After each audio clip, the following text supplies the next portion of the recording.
euh, je vais arrêter mon partage et vous donner la main. Donc, comme vous l'avez vu, hein, donc aujourd'hui, on a Abdul Karim et Mossab, deux Golden Cube astronautes.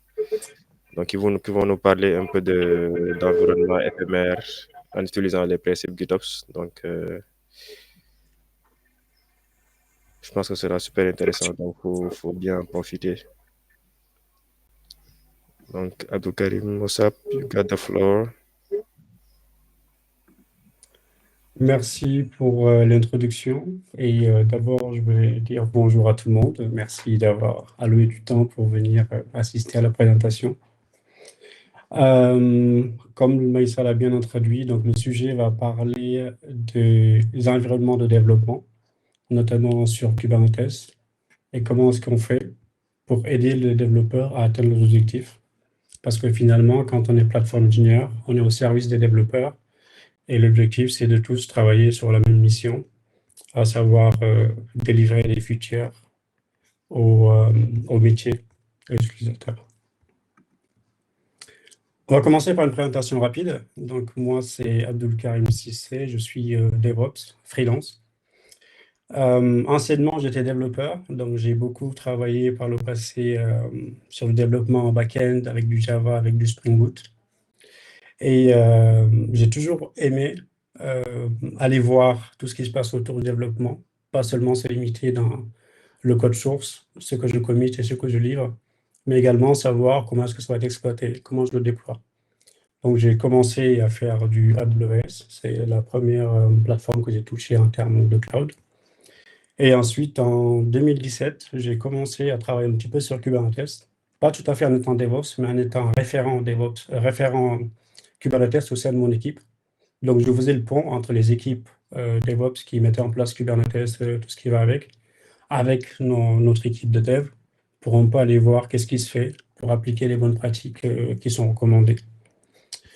Donc voilà, ça fait à peu près quasiment 10 ans que je travaille sur Kubernetes, mais DevOps à plein temps depuis 10 ans, 7 ans à peu près, quoi. Et mon acolyte Mossab, je te laisse la parole pour te présenter. Oui, merci. Rapidement, moi c'est Abstiri, moi je suis DevOps et Platform Engineer.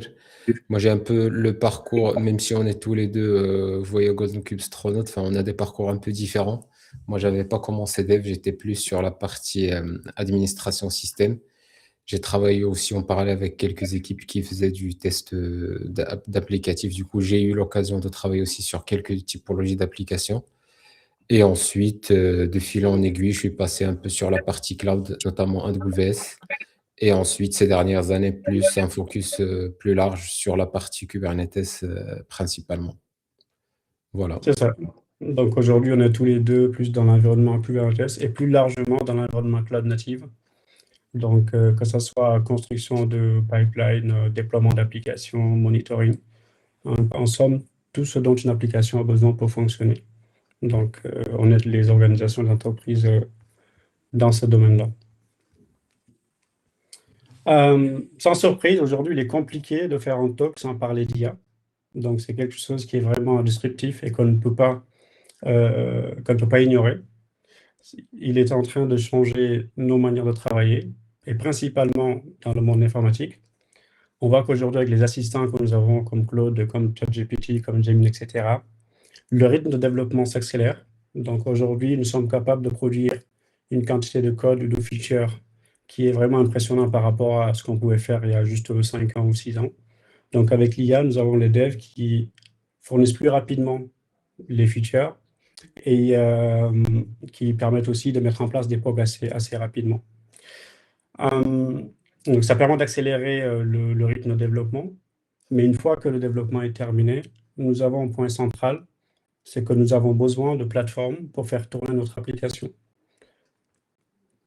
Et justement, c'est là que le bas blesse, parce que ce que nous remarquons dans les missions ou dans les entreprises que nous accompagnons, c'est que cet élan qui est permis par l'IA et les assistants que nous connaissons est un peu freiné par la plateforme, notamment parce qu'elle n'est pas encore ready pour supporter le rythme de développement et de livraison des features que nous avons. Vous connaissez tous la première phrase, It works on my machine.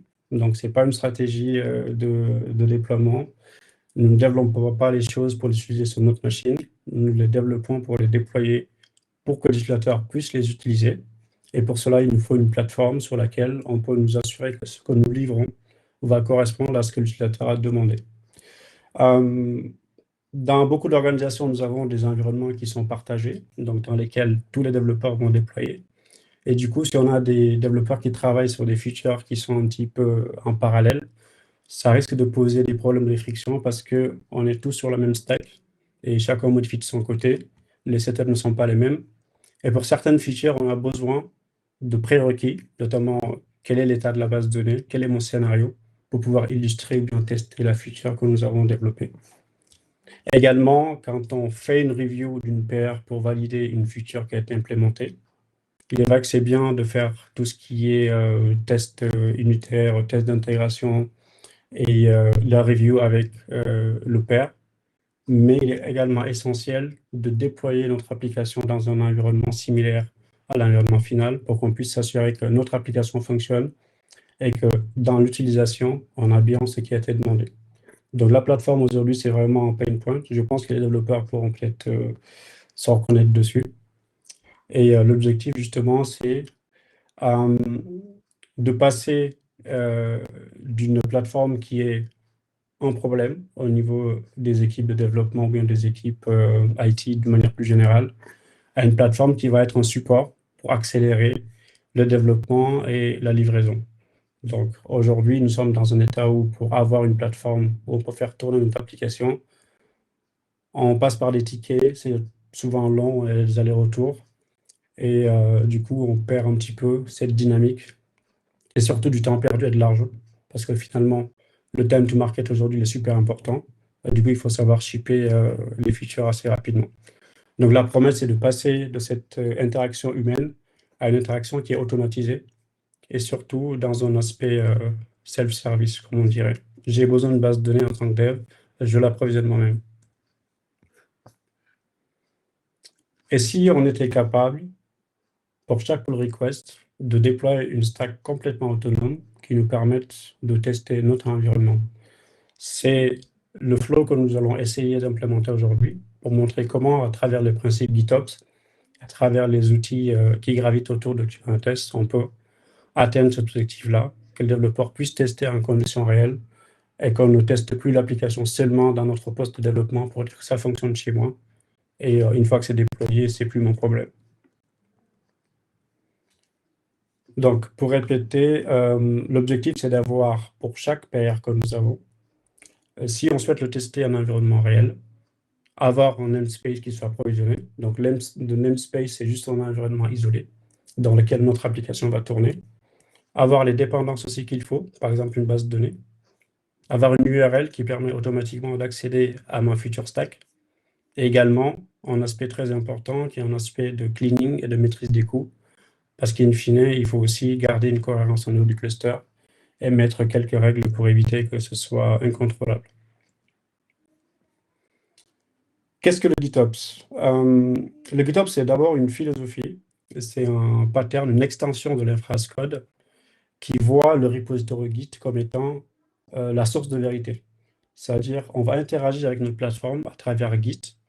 Et si on veut modifier, déployer ou bien expérimenter des features, plutôt que d'aller se connecter sur une plateforme et de faire les opérations nous-mêmes, on passe par un process GitOps, c'est-à-dire qu'on pousse des états désirés au niveau d'un repo Git pour avoir un opérateur qui va synchroniser dans notre environnement de travail. Donc, il y a un shift à faire entre je fais quelque chose qui est du mode impératif. Par exemple, quand on veut déployer une application, qu'on dit il faut aller au niveau de tel répertoire, pousser tel fichier, modifier telle configuration, il faut juste dire notre état désiré. C'est-à-dire, je veux une application avec 2 bases de données, avec 3 répliques au niveau de mon backend. Et du coup, c'est l'opérateur lui-même qui va charger de faire ce que nous voulons. Donc ça, c'est l'aspect imperative command contre l'aspect déclaratif. Et un aspect très important, c'est que on ne dit plus ce qu'il y a à faire, mais on déclare ce que l'on veut. C'est-à-dire qu'on déclare des intentions. C'est pour ça qu'on dit le GitOps, c'est déclaratif. Et c'est aussi versionné. Donc, tous les changements doivent être traqués, auditables. Et quand on va effectuer un changement, on fait un commit au niveau de Git. Et donc, notre historique, il est bien présent. On peut auditer sur ce qui s'est passé au niveau de notre cluster. Il y a l'aspect drift detection. Donc, quand on parle de GitOps, nous avons donc une première étape qui consiste à déclarer notre intention. Qu'est-ce que nous voulons? Cette intention-là, il faut qu'il y ait un opérateur qui la matérialise au niveau du cluster. Donc, dans ce cas-là, nous avons ce qu'on appelle un opérateur qui permet de réconcilier l'état désiré par rapport à l'état réel qui tourne au niveau de notre cluster. Donc, nous verrons tous ces aspects-là sur les slides suivants. Lorsque l'on veut aussi faire un rollback, par exemple, plutôt que d'aller sur notre serveur, modifier le fichier à déployer et remettre une configuration que l'on souhaite, il suffit de faire un git revert. Donc, nous avons un opérateur qui va watcher le repository. Ensuite, il va appliquer les changements automatiquement à notre place. Donc, on ne fait plus d'opération pour dire voilà ce que nous souhaitons faire, mais on déclare ce que l'on veut. Et l'environnement prend en charge le reste. Donc, le GitOps se base essentiellement sur 4 principes. Il faut que notre infra soit provisionnée de manière déclarative. Donc, on n'exécute pas des commandes bash ou bien des commandes script Python ou autres qui nous permettent de provisionner notre infra, mais on déclare ce que l'on souhaite. Par exemple, je veux une application. Mon application, elle est formée d'un front-end, d'un back-end et d'une base de données. La base de données, je veux du PostgreSQL. Je veux qu'il y ait telle taille de mémoire, exemple. Il faut que ce soit versionné. Versionné dans le sens où les changements sont gardés dans le temps et on sait revenir à une version ultérieure si on en a besoin.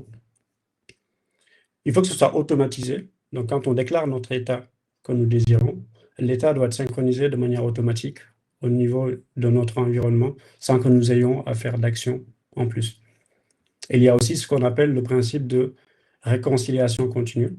Ça veut dire que nous avons un opérateur qui constamment va aller regarder notre repository Git pour savoir est-ce qu'il y a des choses à déployer au niveau de notre cluster pour matcher l'état désiré avec ce qu'il y a dans la réalité. Qu'est-ce que ça nous permet d'avoir? Donc, nous avons vu qu'on a l'automatisation qui est en place, c'est qui nous permet d'assurer la répétabilité de ce que nous faisons. On a aussi l'audit qui nous permet de traquer et d'observer notre environnement pour des raisons de sécurité.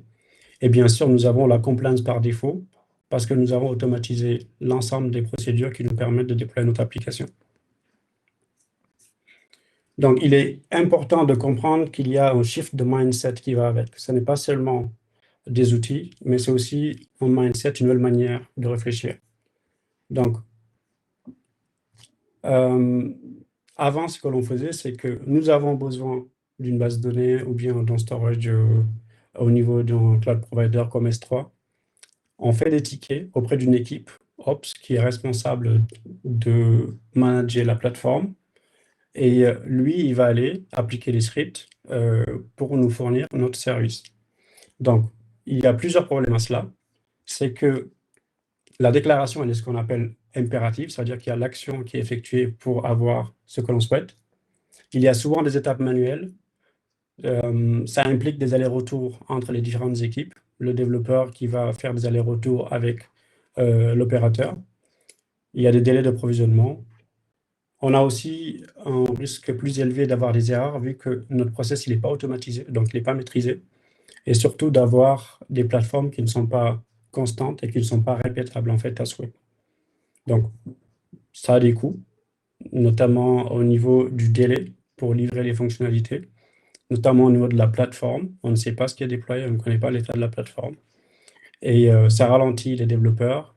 Il y a des risques de sécurité parce que vu qu'on n'a pas de manière assurée l'auditabilité de notre plateforme, il risque d'y avoir des choses qui ne sont pas permises. Et surtout, les développeurs sont frustrés, donc ils sont moins motivés pour travailler parce que pour mettre en place une fonctionnalité, il faut attendre 1 semaine, 2 semaines afin de pouvoir tester.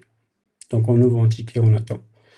Le shift de mindset consiste à dire, plutôt que ce soit human-driven et géré à travers des tickets, on va passer ce qu'on appelle par des API, API-driven, avec du self-service. Ça veut dire que je veux une base de données, je la déploie moi-même en déclarant mon intention. Qu'est-ce que je veux? Donc, le fait que ce soit déclaratif, ça assure que c'est répétable, parce que finalement, on a exactement ce qui nous permet de demander notre ressource. Le fait que ce soit versionné, ça nous assure une auditabilité et surtout automatisé. En cas de problème au niveau de la plateforme, nous sommes capables de reconstruire la plateforme à l'identique parce qu'on a déjà tout versionné et on a ce qu'il faut pour déployer notre plateforme.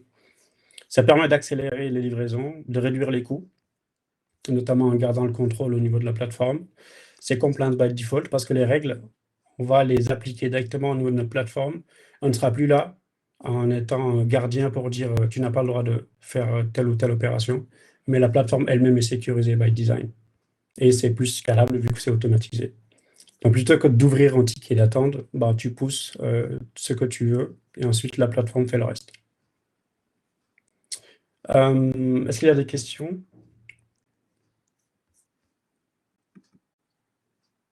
Donc si tout est clair jusque-là, on peut avancer.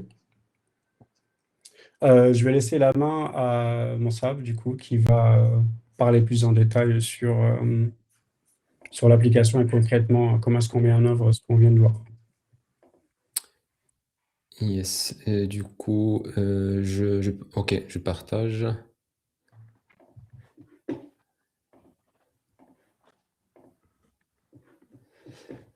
Donc, ce qu'on va essayer de présenter tout au long du talk aujourd'hui, c'est on va appliquer tous ces principes dont on a parlé et dont on va continuer à parler sur une application. C'est une application simple. Quand on a parlé au début de l'aspect AI et que c'est un peu une tendance, ce n'est pas seulement une tendance, mais là, c'est un exemple parfait. L'application sur laquelle on va travailler aujourd'hui, c'est carrément une application qui a été développée par Claude. Enfin, avec 2-3 prompts, on l'avait développée. On n'y a pas touché une ligne. Certes, c'est une application simple, mais quand même, ça a été généré avec plusieurs composants, avec 2-3 prompts. En gros, c'est une application qu'on va exposer au sein d'un cluster Kubernetes via une Gateway API. On a deux composants principaux. On a un front-end qui est du pur HTML JavaScript et on a un back-end développé en Go qui va présenter une sorte d'API consommée par le front-end. Le back-end, il se base idéalement sur une base de données PostgreSQL, mais il a été développé d'une façon un peu pour supporter deux modes. Si on a une base de données configurée via une URL, donc il va se connecter sur la base. Sinon, il va stocker en fait les informations localement en mémoire. Le résultat de l'application, bah, ça ressemble à ça, une sorte de board de questions-réponses pour collecter des questions d'une audience au travers d'une conférence, par exemple. Ça permet aux utilisateurs de poser des questions et aux modérateurs de voir la liste des questions qui ont été posées, les soumettre pour réponse, et une fois que c'est répondu, on peut les marquer. Donc ça, c'est le rendu de l'application, on va le voir pendant la démo. En termes de stack technique sur laquelle on va se baser sur GitHub pour hoster tout notre code source et les différents manifestes et les templates qu'on va utiliser. On va utiliser les GitHub Actions pour tout ce qui est CI. Pour l'aspect GitOps que Abdulkarim vient de présenter, là, on va être sur Argo CD. Donc Argo CD, c'est un opérateur dont on va parler dans les prochains slides, mais c'est notre opérateur qui va se charger de la partie GitOps. Et tout ça, bien évidemment, on va le déployer dans un cluster Kubernetes, étant donné qu'on est dans un événement CNCF. En termes de ce qui est déployé sur chaque namespace, on va avoir en fait un namespace qui va contenir l'application. En plus de l'application, on va se baser sur des Helm charts pour toute la partie templating, pour générer les manifestes pour le front, pour le back-end et d'autres ressources supplémentaires. On va se baser sur un opérateur qui s'appelle Cloud Native PG. On va en parler plus tard, pas de souci, ne vous inquiétez pas. C'est juste que là, je présente la stack. C'est un opérateur pour créer des bases de données PostgreSQL. Et on va se baser aussi sur Kyverno pour tout l'aspect Policy as Code. Pareil, on va le présenter plus tard. Pour tout ce qui est gateway API, on l'avait mis là dans la stack juste pour montrer comment l'application elle est exposée, mais on va pas vraiment rentrer dans les détails de la gateway. On va juste montrer comment est-ce qu'on va créer une HTTP route qui va permettre en fait d'attaquer directement l'application sur un namespace dédié. Donc, on avait parlé de GitOps. Tout ce qui a été présenté, ça c'était le principe de base, les différents avantages. Maintenant, pour le mettre en place, il y a quelques solutions sur le marché. Les deux solutions les plus répandues, c'est Argo CD et Flux. On va se concentrer aujourd'hui sur Argo CD parce que c'est beaucoup plus simple, parce que c'est le plus répandu et parce qu'il y a aussi une interface graphique qui est un peu plus agréable, même si j'ai vu passer récemment qu'il y avait une interface chez Flux. Je pense qu'Abdelkarim, tu as levé la main. Oui, je l'ai dit. Est-ce que tu peux agrandir ta fenêtre? Parce que je pense que les Ah slides ne oui, paraissent pas très bien en dessous. là c'est bon. Là, on va dire, Ok. parce qu'on C'est ne voyait lisible pas comme le ça? bas des slides. Est-ce que tout le monde voit bien le bas des slides? Ouais, c'est bon. Sinon, tu peux mettre ton navigateur en full screen. Je pense que c'est... Comme ça? Ouais. Ok. Ouais. Donc là pour la partie Argo CD. Argo CD brièvement en fait c'est un opérateur qui permet d'implémenter tous les principes GitOps dont on a parlé. Donc on peut le configurer pour watcher et scruter régulièrement un repo Git qui contient un certain nombre de manifestes. En termes de ce qui est supporté par Argo CD, donc le repo il peut contenir des manifestes YAML standards, donc il peut les déployer. Il peut aussi faire du templating Helm, donc on peut le configurer pour récupérer des Helm charts et les déployer sur un namespace, donc il peut faire le templating. Il peut faire aussi du customize, donc il est assez flexible. Il y a même la possibilité de rajouter d'autres plugins pour d'autres fonctionnalités avancées. Mais en gros, l'essentiel et ce qui va nous intéresser, c'est que dans un premier temps, en fait, c'est un opérateur qui permet de watcher un repo et de réconcilier ce qu'il y a dans le repo dans un namespace ou dans plusieurs namespaces. Le deuxième point important aussi, c'est que ça permet d'implémenter les aspects de self-healing. C'est que, en fait, si par exemple on a quelque chose qui est déployé à travers Argo CD et que pour n'importe quelle raison, quelqu'un s'est connecté par exemple sur un namespace et il a essayé de modifier un deployment ou une config map, Argo CD, il permet en fait de remettre l'état comme ce qui est en fait défini dans la source de vérité qui est Git pour que ça matche en fait et en fait il permet de pallier à ce drift là. Donc tout changement qui a été fait manuellement sur les ressources targetées par Argo CD, ils vont être réconciliés régulièrement. L'autre aspect, c'est l'aspect du rollback qui a été évoqué au début. Là, en fait, c'est extrêmement simple quand on est en mode GitOps avec Argo CD ou autre.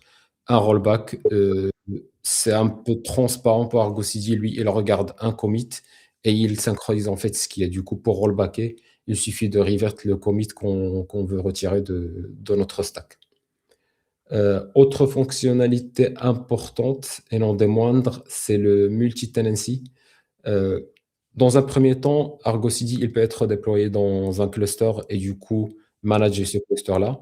Il a aussi la possibilité d'être configuré pour se connecter à plusieurs clusters et du coup, il peut y avoir une fleet de clusters Kubernetes qui sont gérés par la même instance d'Argo CD. Et au sein d'une instance Argo CD, on peut définir plusieurs projets avec plusieurs rôles et plusieurs droits pour dire que, par exemple, sur ce projet-là, il n'a la possibilité de déployer que tel type de ressources et que l'utilisateur, par exemple, Bob, n'a la capacité que de faire de la lecture, par exemple, ou de modifier sur un projet bien défini. Donc, il y a tout un aspect de multi-tenancy et de airbag qui est assez puissant sur Argo CD. On ne va pas rentrer dans tous ces détails assez avancés aujourd'hui parce que ce n'est pas l'objectif principal du talk. L'objectif principal dans ce slide-là, c'est juste déjà de présenter Argo CD, qu'on soit tous bien alignés. Une fois qu'on a parlé de cette partie GitOps de réconciliation automatisée, on sait tous qu'une application, c'est jamais un seul bout de code qui se balade tout seul. Il y a toujours des dépendances.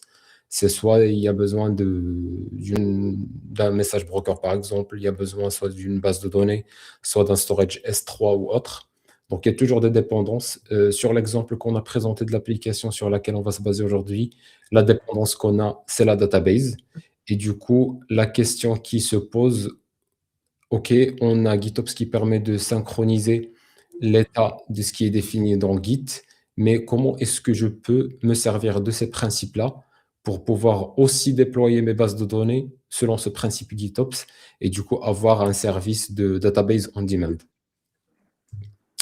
Du coup, pour ça, on va se baser sur l'opérateur qu'on a évoqué au début. L'opérateur, c'est Cloud Native PG. Cloud Native PG, c'est un opérateur qui a été construit principalement pour les environnements Kubernetes. Si vous regardez dans la littérature, il y a pas mal d'opérateurs Kube pour la partie PostgreSQL, mais la majorité, c'est des choses qui ont été adoptées du monde VM vers Kubernetes, alors que Kube, il est full Kubernetes. Dès le début, en fait, il a été construit avec l'API serveur de Kubernetes au milieu de toutes les interactions.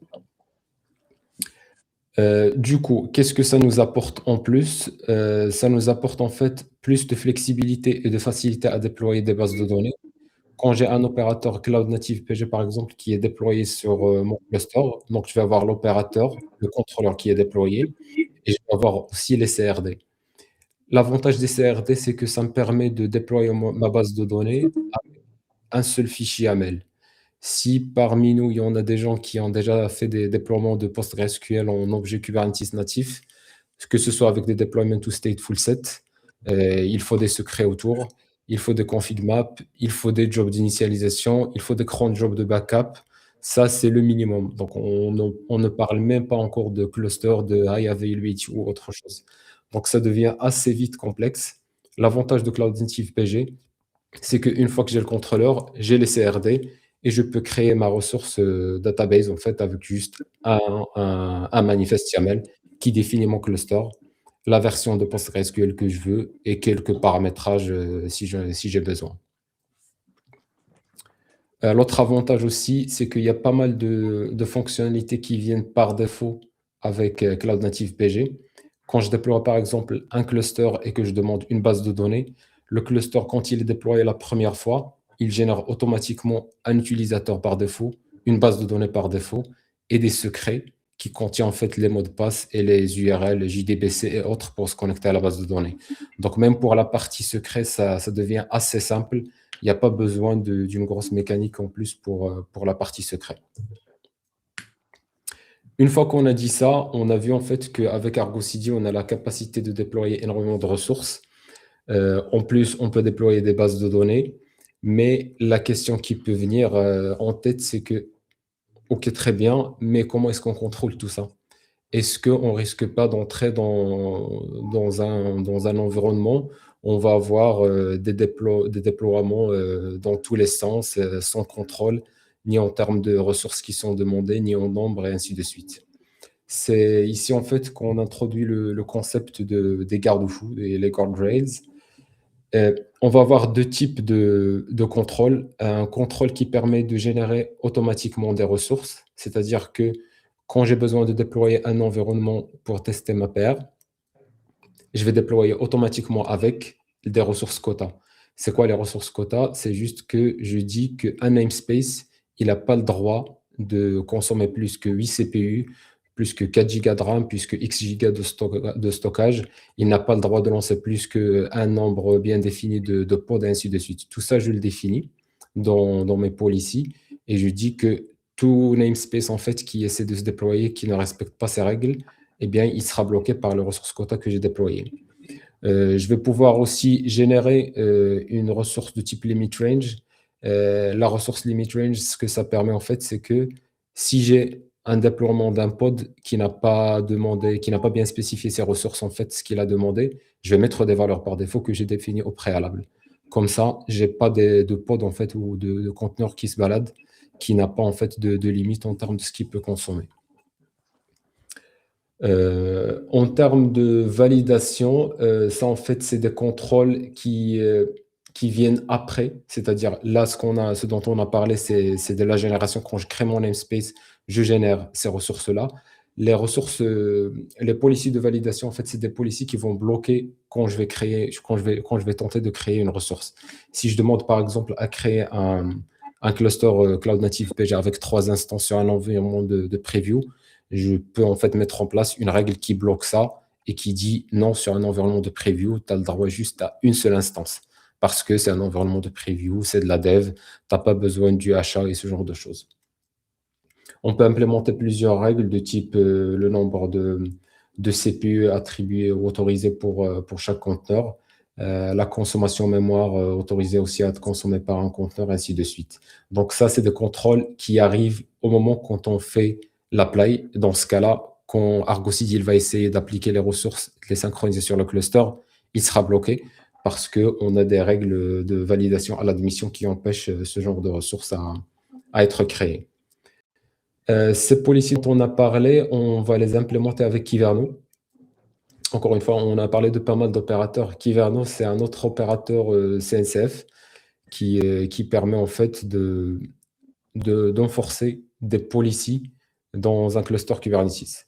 Le gros avantage de Kyverno, c'est que non seulement ça permet d'enforcer ces règles-là, mais c'est qu'en plus, c'est juste du YAML standard qu'on connaît tous depuis plusieurs années. Donc, il n'y a pas un langage supplémentaire ou des choses à apprendre. La courbe d'apprentissage, elle est pas si rude que ça. Il y a la possibilité effectivement d'utiliser d'autres langages comme le CEL, mais de base, et le pur YAML, ça suffit à implémenter tout ce qu'on veut faire. Donc, ça va nous permettre d'avoir des policies de validation à l'admission, comme on a dit. Ça permet aussi d'avoir des policies qui, selon des critères, vont générer des ressources, les ressources quota et les limit range dont on a parlé.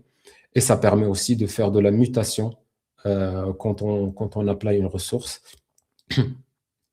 Pardon. Si je déploie par exemple un deployment, j'ai la capacité de le targeter via une policy et dire que si j'ai un deployment qui est déployé par exemple sur un cluster qui a ce pattern, je vais par exemple le changer en injectant un security context bien défini ou en rajoutant à la base spécifique à ce deployment. L'autre avantage aussi, c'est que, étant donné que c'est des ressources YAML, comme toutes les autres ressources Kubernetes, ça aussi, on va aussi le versionner et le stocker dans un repo Git et il sera synchronisé par Argo CD. La question qui peut venir rapidement, et c'est une question légitime, c'est que très bien, c'est bien beau d'avoir des policies sur notre cluster qui vont bloquer quand je vais essayer de déployer mon environnement. Mais la question, c'est pourquoi est-ce que je vais devoir attendre le moment de déployer pour se rendre compte que mes ressources ne sont pas compliant et que ça ne respecte pas les règles? Est-ce qu'on ne peut pas faire ce qu'on appelle du shift left et d'avoir ça au plus près du code, au plus près du développeur pour avoir une feedback loop assez courte et qu'on puisse itérer assez rapidement? La réponse est oui, on peut faire ça. À Kyverno, on a soit la possibilité de l'avoir en tant qu'opérateur sur le cluster, mais il y a aussi la CLI Kyverno qui marche off cluster, c'est-à-dire on peut l'embarquer dans notre CI et quand je fais des modifications sur ma paire, par exemple, je peux très bien générer mes manifestes et essayer d'appliquer les règles Kyverno dans la CI sur mes manifestes pour savoir si ce que je m'apprête à déployer est compliant ou pas. Du coup, j'ai un retour rapide sur la CI et je peux itérer et vérifier, en fait, fixer en fait s'il y a des problèmes.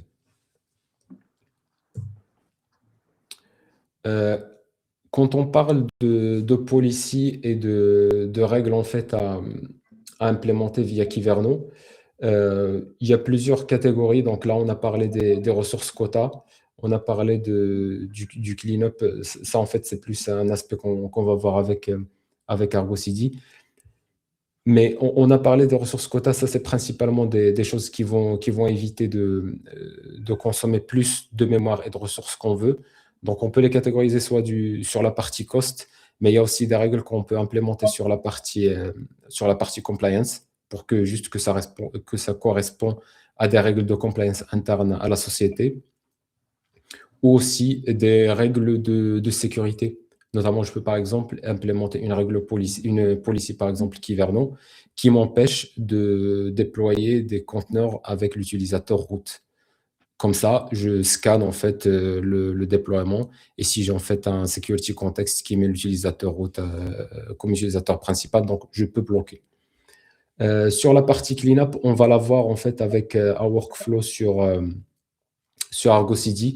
Et l'objectif, en fait, c'est qu'une fois qu'on a fini notre dev, qu'on est content de notre pull request et qu'on s'apprête à merger sur la branche main, une fois qu'on a mergé ça, l'objectif, en fait, c'est de faire un cleanup après et d'éviter d'avoir des ressources liées à un environnement éphémère qui reste, en fait, sur le cluster et qu'on accumule des ressources au fur et à mesure.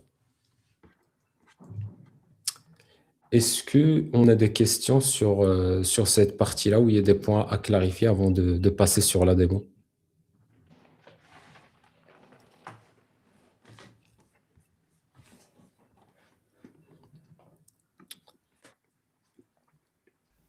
Est-ce que, Abdelkarim, toi, tu vois des choses à reclarifier ou Meyssa? Non, c'est assez clair. Moi, je demanderais plus peut-être aux personnes qui seraient novices dans le monde du DevOps, qui ne connaissent pas Kubernetes ou autre, de peut-être poser les questions sur les aspects qu'ils n'ont pas compris. Oui. N'hésitez surtout pas, toutes les questions sont les bienvenues. Ouais. Donc, il y a le chat, hein, donc vous pouvez directement interagir sur le chat. Pour le moment, je ne vois pas de questions. Il y a Khazim qui dit que c'est très clair. Peut-être une petite contribution sur la partie Argo. Bon, c'est vrai que vous avez la possibilité de désactiver l'effet de pouvoir modifier les drifts plutôt. Mais sinon aussi, si vous voulez, par exemple, si vous êtes sur un environnement de dev, vous pouvez bien bypass ce truc-là, quoi. Je pense que via juste une petite configuration, vous avez la possibilité de toujours avoir la main sur vos clusters et puis de faire des modifications directement à l'arrache, même si ce n'est pas conseillé par contre. Oui, parce que quand on est en étape de développement, c'est vrai que des fois, on n'a pas envie de faire tout le cycle d'aller commiter pour juste tester quelque chose dans notre environnement de dev, environnement de sandbox. Donc, Argo CD permet de désactiver ce qu'on appelle la synchronisation continue. C'est-à-dire qu'il va détecter qu'il y a un changement par rapport à ce qui est déployé, par rapport à ce qui est demandé sur Git, mais il ne va pas faire l'action de remédiation pour remettre en état le cluster. Donc, la synchronisation, elle peut être aussi manuelle. Et ça peut être utile quand on est dans un environnement de dev où on a besoin d'expérimenter plus rapidement des choses. Oui, effectivement. Et surtout, si vous voulez faire du continuous delivery, à la différence du continuous deployment où ça va être automatique, donc il n'y aura pas l'intervention d'humain. Donc, dès que votre CI, par exemple, commit la nouvelle version du tag de votre image, donc Argo va le détecter puis déployer automatiquement. Donc, ça, vous avez la possibilité de le faire. Mais si vous êtes dans un contexte où vous voulez faire vraiment du continuous delivery, où, je sais pas, il y a un environnement de UAT où il va falloir avoir l'aval d'un humain pour pouvoir déployer sur la prod, par exemple, ça aussi, vous avez la possibilité de le faire. Donc, toujours dans ce contexte-là, Argo va détecter qu'il y a un nouveau changement. Mais après, ce sera à vous d'aller sur la UI ou en tout cas d'autoriser le déploiement vers le cluster cible, quoi. Donc, nous avons une question sécurité sur le network policy. Oui, par défaut, la philosophie de Kubernetes, c'est que tous les pods peuvent communiquer entre eux. C'est-à-dire que dès que je déploie un pod dans un environnement, quel que soit le namespace où il se trouve, il peut communiquer avec d'autres pods. Par exemple, là, on parle le stack isolé. Quand on déploie deux namespaces, rien n'empêche à un développeur A de configurer son application pour aller taper sur un namespace qui appartient à un autre développeur. Mais ces aspects-là peuvent être bloqués à travers les network policy dans Kubernetes, qui permet de définir pour chaque pod dans un namespace quel flux il peut avoir en entrée ou en sortie. Et c'est aussi possible de les configurer à travers le service mesh. Par exemple, si on prend l'exemple de Istio, nous avons ce qu'on appelle les autorisations policy, qui permet de définir pour une application donnée qui est-ce qui a le droit de s'y connecter ou pas. Nous n'avons pas volontairement rajouté ces informations-là au niveau de la présentation pour éviter que ce soit trop chargé, qu'on ait trop de notions à voir. Mais effectivement, c'est quelque chose qui est possible de mettre. Deuxième question, pourquoi utiliser un opérateur Kyverno à la place d'un Kubernetes Default Validation Admission plus Network Policy? La réponse, c'est la simplicité. Parce que Kyverno, il implémente déjà tout un langage en fait qui est assez simple, déclaratif pour déclarer en fait les policies qu'on veut implémenter. Mais derrière, en fait, c'est ce qui, il ne fait pas de network policy, mais lui, en fait, il s'intercale dans la partie admission, sur la partie validation et mutation. Et c'est ça, en fait, que fait Kyverno. Il n'utilise pas de network policy, mais il intercale dans la partie admission de Kubernetes et il fait tout ce travail-là. Pour compléter la question sur pourquoi Kyverno et pas les validations d'admission, c'est vrai qu'on peut les utiliser, mais Kyverno, en fait, c'est plus que cela. C'est un policy manager déjà qui permet d'assurer la compliance au niveau de tout le cluster, mais aussi il permet d'assurer la compliance même dans des ressources qui ne sont pas déployées dans le cluster. Donc, tu as ce qu'on appelle Kyverno JSON qui permet de définir des règles de compliance sur une ressource. Donc, toute ressource que l'on peut exprimer en JSON peut être contrôlé par Kyverno. Au-delà de ça, nous avons aussi des aspects de génération, comme l'a soulevé Mossab. Par exemple, quand on crée un nouveau déploiement, nous pouvons avoir des règles automatiques qui nous disent ce déploiement-là, on va lui rajouter des labels pour dire le déploiement appartient à telle équipe, c'est telle ligne budgétaire. Et donc, ça nous permet de faire de la consolidation et d'avoir une vue agrégée de ce qui est déployé dans notre cluster. Il permet aussi de faire de la validation d'images et aussi de la validation de packages que l'on déploie au niveau de notre cluster.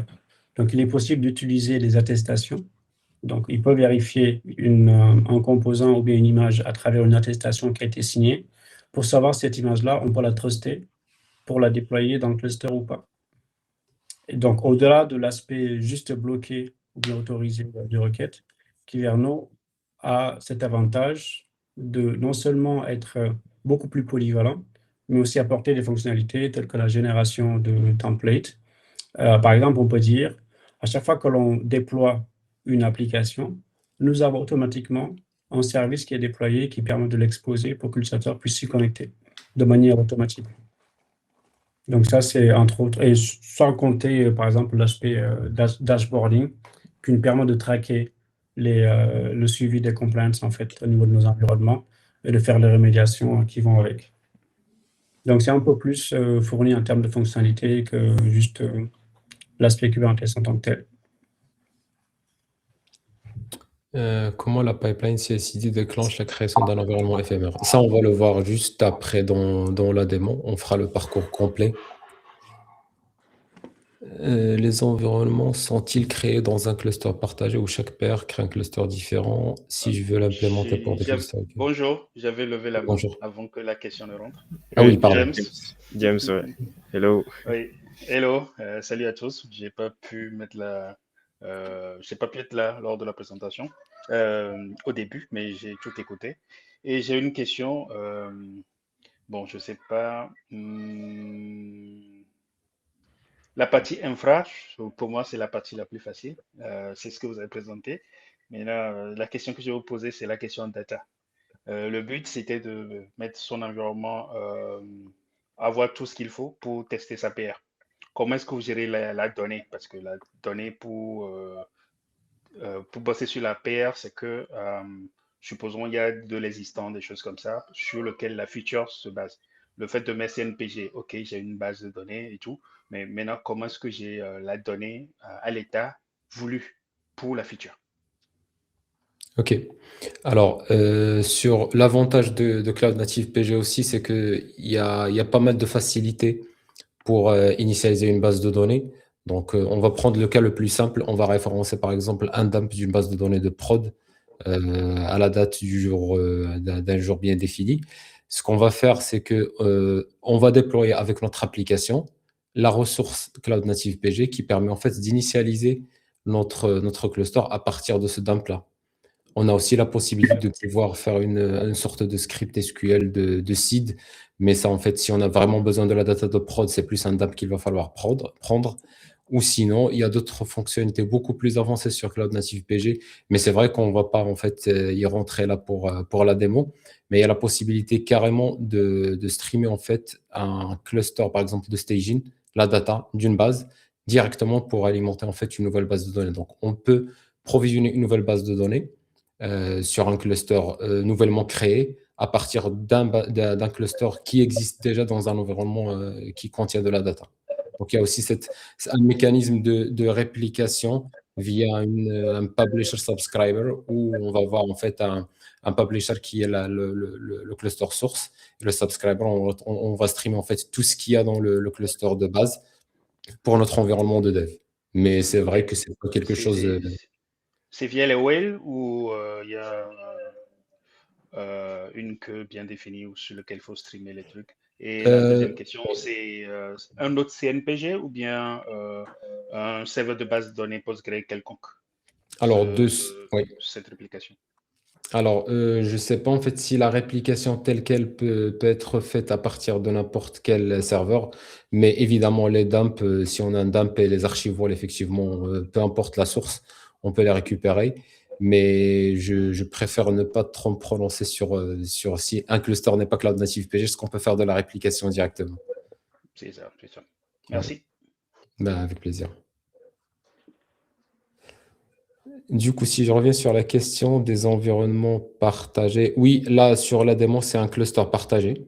Donc, chaque PR, ça crée en fait un namespace dans le même cluster. Si je veux l'implémenter pour des clusters EKS, AKS, dois-je créer des clusters au préalable? Oui, il faut avoir un cluster sur lequel déployer l'environnement, effectivement. Mais là, ce qu'on va présenter, c'est des environnements éphémères sur le même cluster. Donc, plusieurs namespaces dans le même cluster. Mais c'est pas en fait, c'est parce que par simplicité, là, on a un cluster de démon, on va l'utiliser.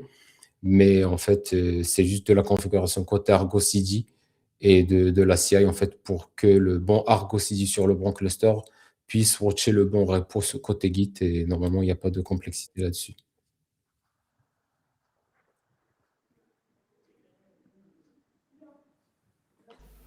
Nice. Je pense qu'il y a une autre question, toujours de Mohamed Cissé. Il dit qu'il ne connaît pas forcément l'opérateur Cloud Native PG, mais qu'il a pas mal utilisé MariaDB Operator. Et donc, est-ce qu'il permet de faire des mirrors de base de données à chaud? Oui, Cloud Native PG, il fait ça. Personnellement, moi, je ne connais pas MariaDB, l'opérateur MariaDB, mais Cloud Native PG, effectivement, il le fait aussi. Il y a la possibilité de streamer en fait streamer entre deux clusters Cloud Native PG via les archives vol. Et du coup, on peut en fait avoir une base de données A, une base de données B, et ce qu'il y a dans la base A, on va le streamer sur la base B. Alors, on a une question de LH qui demande comment est-ce que la pipeline CI/CD crée l'environnement éphémère. J'ai envie de te dire, tu vas aller plus vite que la musique, mais ça va venir, c'est dans la démo. Tu vas voir comment est-ce qu'on fait pour créer l'environnement éphémère de manière automatique. Yes. Eh bien, du coup, je pense qu'on peut attaquer la démo directement. Alors, on va commencer déjà par Argo CD pour illustrer le principe GitOps dont on a parlé tout à l'heure. Je vous présente une des ressources les plus importantes qu'on va utiliser ici. C'est ce qu'on appelle l'application set. Donc là, en gros, l'application set, c'est une ressource Argo CD qui est gérée par le contrôleur Argo CD sur le cluster. Et ça permet de créer des templates en se basant sur un pattern. Donc là, on a un générateur qui génère en fait les environnements en se basant sur un repo. Donc on va aller directement, enfin, Argo CD va watcher ce repo-là, la branche main, et il va watcher en fait ces fichiers-là qui correspondent à ce pattern-là. Et il va générer autant d'applications que de fichiers qui représentent ce pattern-là. Et en bas, on a le template de génération de l'application. Donc, si je reprends là mon repo, dans la partie plateforme Helm environnement, j'ai rien. Donc, si je dépose un fichier values-quelque chose, il va me créer l'environnement équivalent. Comment est-ce qu'il va le créer? C'est que en fait, il va se baser sur le chart. Le chart, il est en fait ici. Dans le chart, je pense que ça ne vaut pas le coup de rentrer trop dans le détail, mais c'est des templates pour déployer un deployment pour le backend, un deployment pour le service. Moussa, excuse-moi, est-ce que tu peux agrandir un peu? Ouais, oui. Tu peux zoomer. Oui, Je pardon. mets le texte. Est-ce que c'est plus lisible comme ça? Ouais, je pense que c'est beaucoup mieux. Ok, pardon. Merci. Je disais, sur la charte Helm, c'est simple, ça représente en fait l'application dont on a parlé au début. Ça crée un namespace, ça crée une route HTTP. C'est ce qui va permettre d'avoir de l'ingress sur notre application. Ça crée le service et le deployment du front, et ça crée le service et le deployment du backend. Le chart, il génère en fait les templates en se basant sur un fichier. Et les fichiers, en fait, c'est ce qu'on définit ici. Donc, si je dépose un fichier ici sur la partie environnement, on va générer une application parce que le générateur, il watch ce pattern-là. Et on va utiliser ce values file-là qui est dans la partie environnement. Donc là, si je vais sur Argo CD, j'ai une application chapeau qui permet de gérer tout mon environnement. J'ai les policies Kyvernon, on va y revenir plus tard, mais c'est tout ce que j'ai en fait sur mon projet. Si maintenant, je vais venir copier un fichier values ici sur mon environnement, dans le fichier values, j'ai défini quelques variables de base. L'environnement, j'ai mis dev, le nombre de répliques, j'ai mis 2, et dans la partie HTTP route, je vais configurer une URL pour me connecter à mon application. Donc là, je vais venir add dev environment. Donc là, je vais le pousser sur la branche main. Une fois que je l'ai poussé, Argo CD, il synchronise en fait régulièrement pour voir ce qu'il y a sur la branche main et le déployer. Donc, il y a un intervalle de synchronisation, mais si on n'a pas envie d'attendre, donc je vais resynchroniser mes applications. Et là, on va voir l'application apparaître.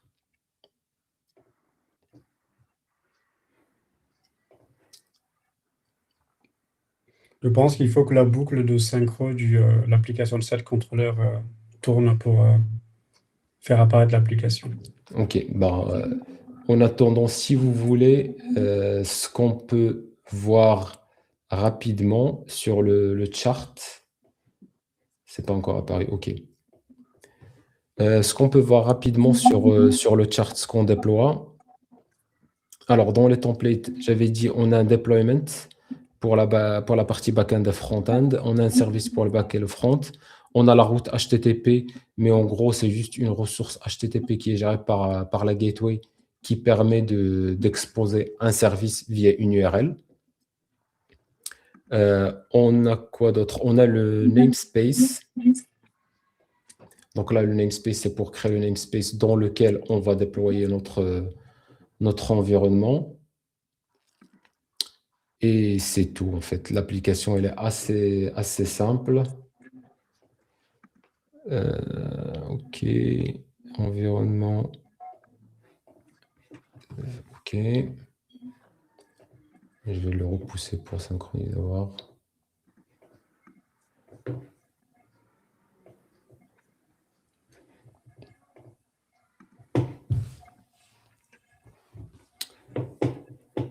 Moment de démo. C'est toujours comme ça, les démos. Est-ce que nous avons bien l'application set qui écoute sur les fichiers values? L'application set qui écoute sur les fichiers values, oui.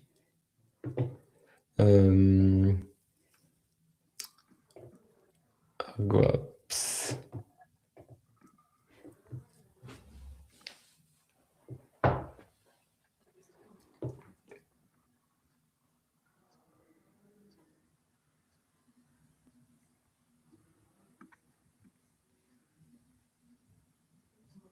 C'est bien ça? Oui, on voit l'application apparaître. Okay. Voilà, elle est apparue. Donc, c'était juste histoire de synchronisation. Donc, voilà. L'application set sur lequel j'étais, qui a permis de créer l'application, c'est celui-là. Donc, on a créé à partir du fichier qu'on a ici, on a créé une application dans un namespace. Donc là, si je regarde sur mon cluster, mais je vais peut-être zoomer ici également. OK. Donc là, si je regarde, j'ai un namespace qui est board-dev qui a été créé il y a quelques secondes. et dans lequel j'ai 2 réplicas, comme j'avais spécifié dans le values pour le backend, et 2 réplicas pour la partie front.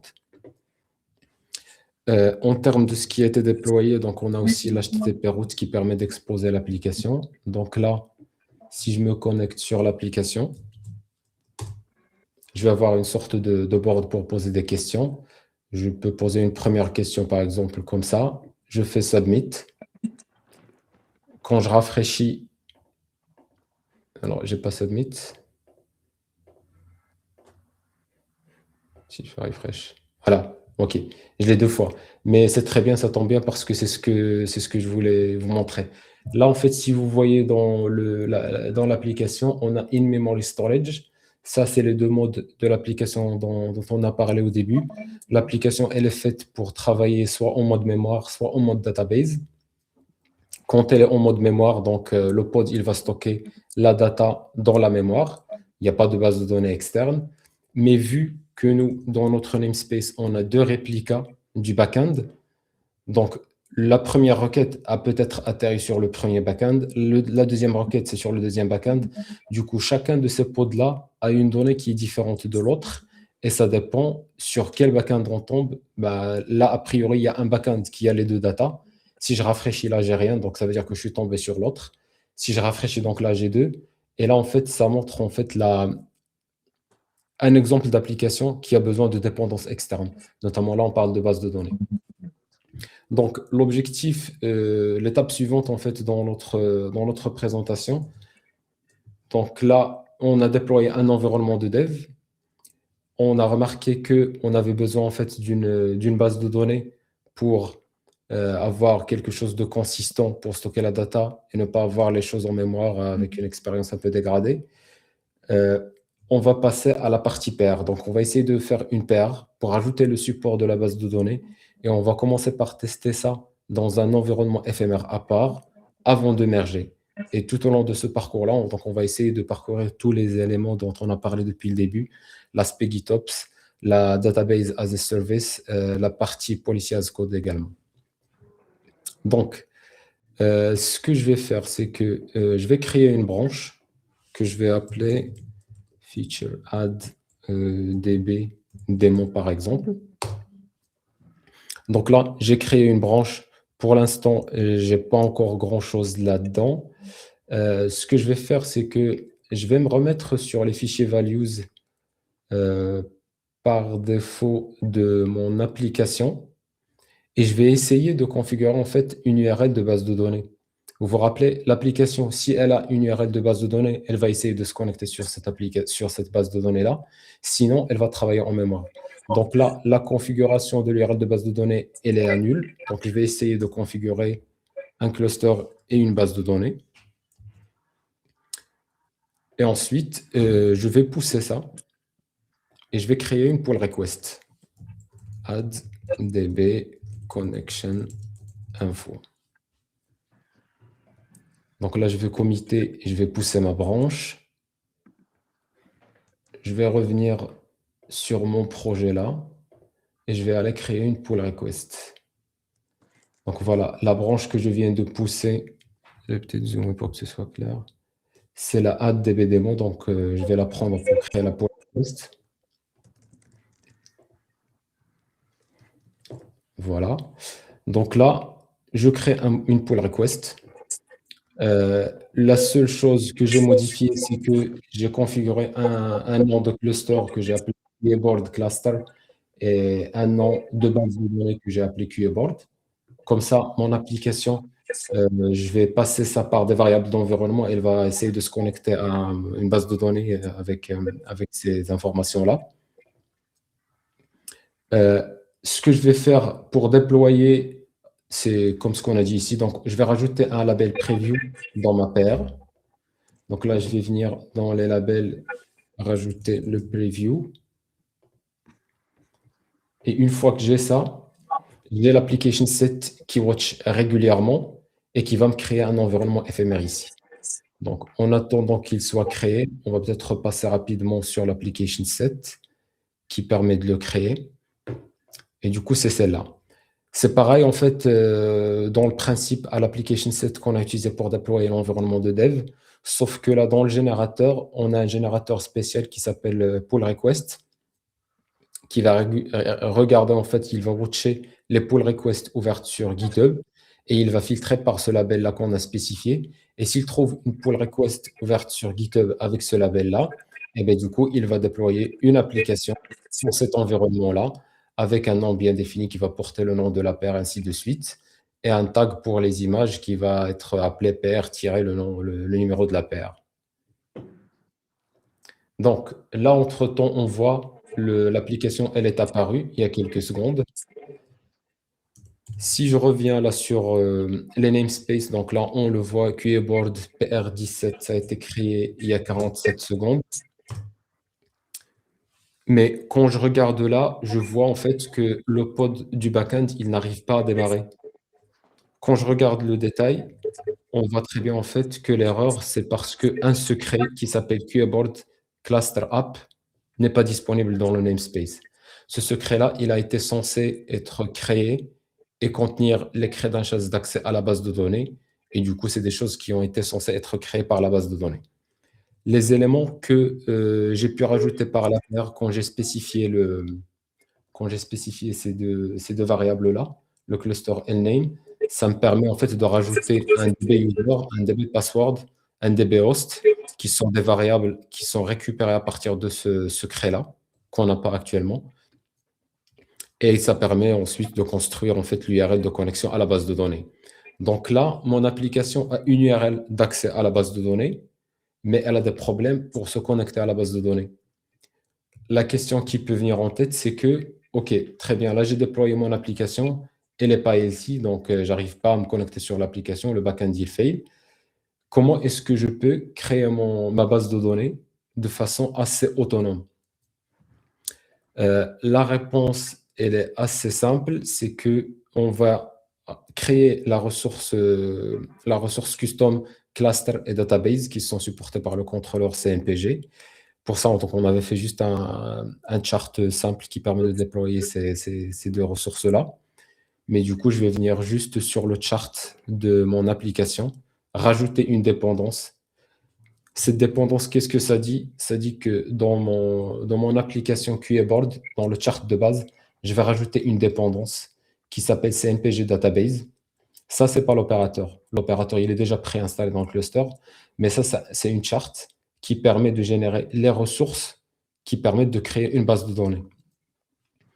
La dépendance, on avait dit, c'est une charte qui permet de générer ça. Comment est-ce qu'on va la configurer?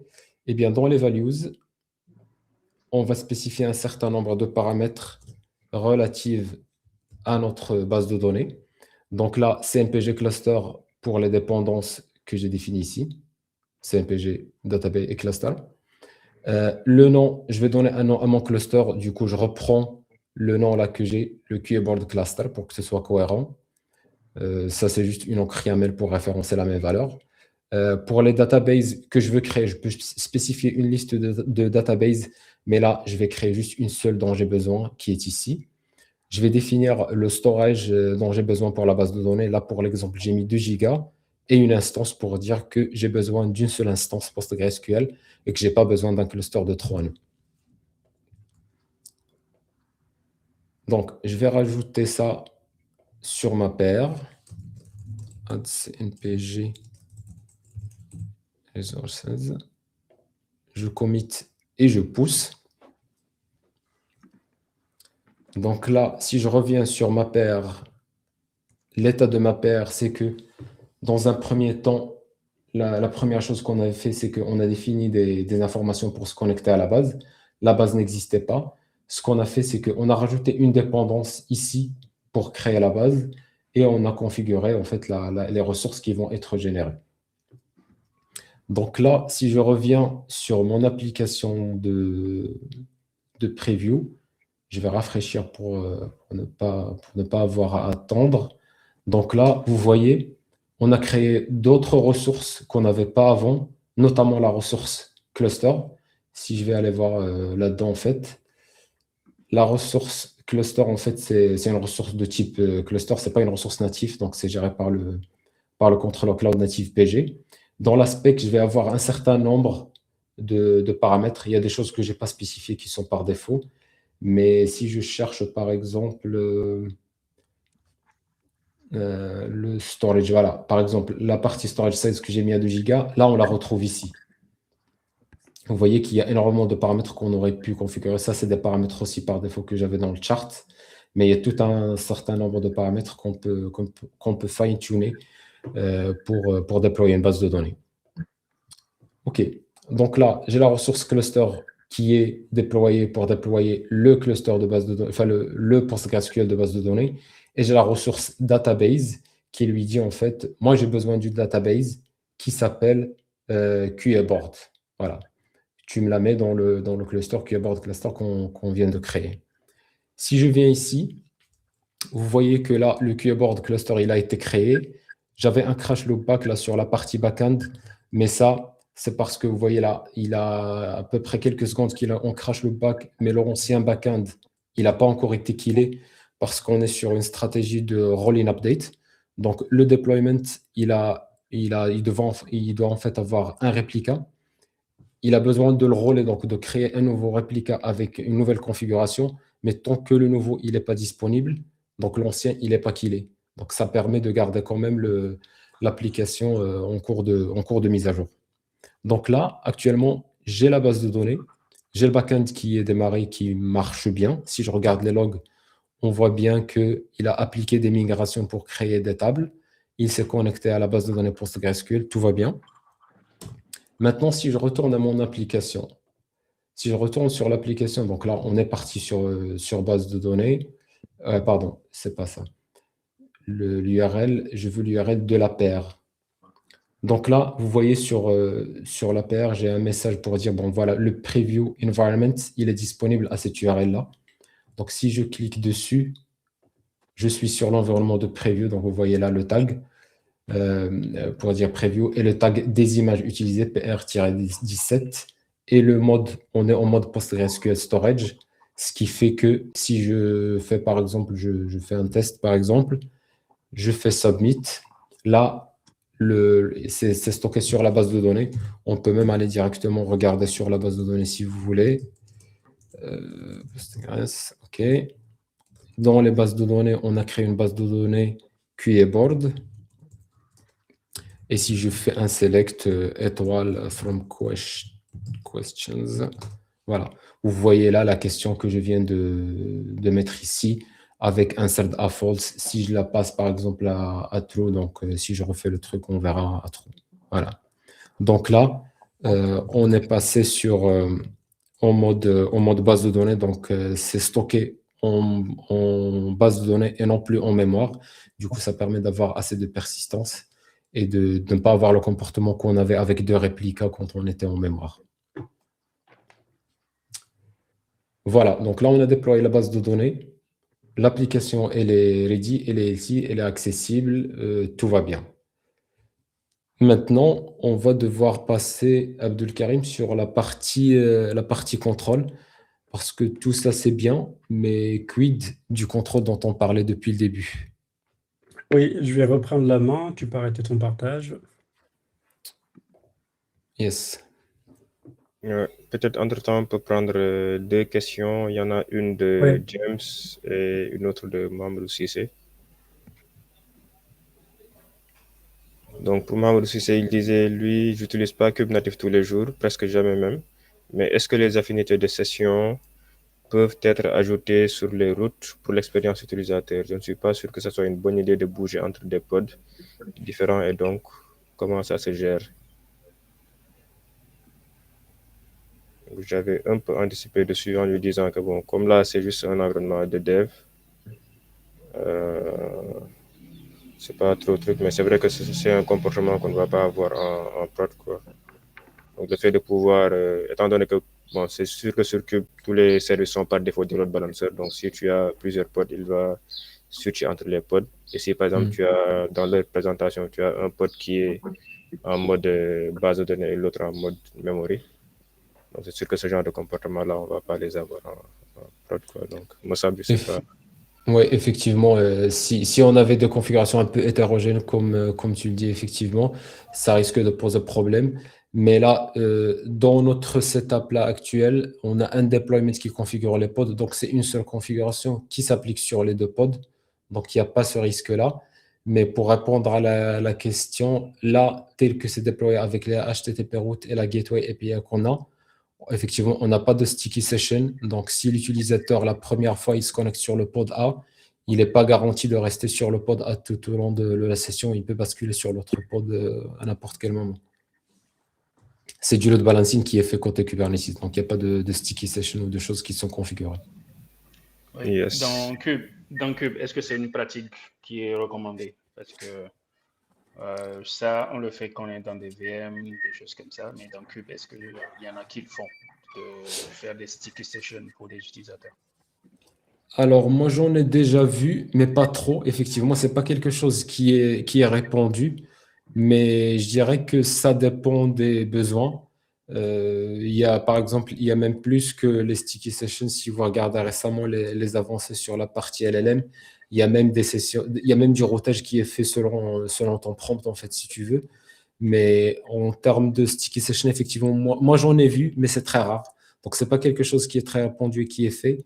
Mais de façon native, assez basique, je dirais, quand on est dans un environnement cloud native, on n'a pas trop envie de se coller ces contraintes parce que quand on scale up ou quand on scale down, si on a des sticky sessions, ça risque de créer des problèmes. Ouais, je suis d'accord. Puisque les pods sont éphémères, si tu fais du sticky session, voilà, ça va coincer un peu. Exactement. Donc là, on va parler des règles Ma de question, Kubernetes. Oui, les gars. Ah oui, excuse-moi. il y avait la question de James. Donc, une D'accord. question Ma question super, infra. Ma question ouais, infra. ouais, super Ah oui, intéressante. par rapport aux deux repo Git, oui. Alors, sur les repo Git, pour la démo et pour la simplicité, on avait pris le parti de tout rassembler dans le même repo pour éviter de se perdre entre les différents repos. Mais on peut effectivement configurer GitOps. Il y a ce qu'on appelle le multi-source pattern. On peut avoir plusieurs repos sources qui sont routées pour déployer plusieurs ressources, effectivement. Il y a pas de souci. Mais c'est Non, juste que c'est plus scindé en deux. La partie infra, parce que les policies, tous les guardrails que vous appliquez, le développeur, il s'en Oui. fout. C'est Oui, c'est, oui, c'est ça. En fait, l'infra, voilà. oui, c'est Oui, ça. vas-y. En fait, en réalité, c'est par souci de simplicité pour éviter Oui, j'ai que compris. la présentation soit compliquée à suivre que nous J'ai avons compris. redescendu les policies dans le repo de démo. Mais si vous regardez, par exemple, dans notre repo de setup, je sais pas si, est-ce que vous voyez bien mon écran, vous voulez que je zoome, ou bien Oui, c'est bon comme ça? on voit. Ouais. C'est mieux comme ça? Oui. Donc, si vous regardez, nous avons un repo qui s'appelle Falcov GitOps. Et dans ce repo-là, nous avons tout ce qui est setup dans l'infra. Donc, c'est ici qu'on va déployer les opérateurs du cluster, Argo CD, Kyverno, Cloud Page, etc.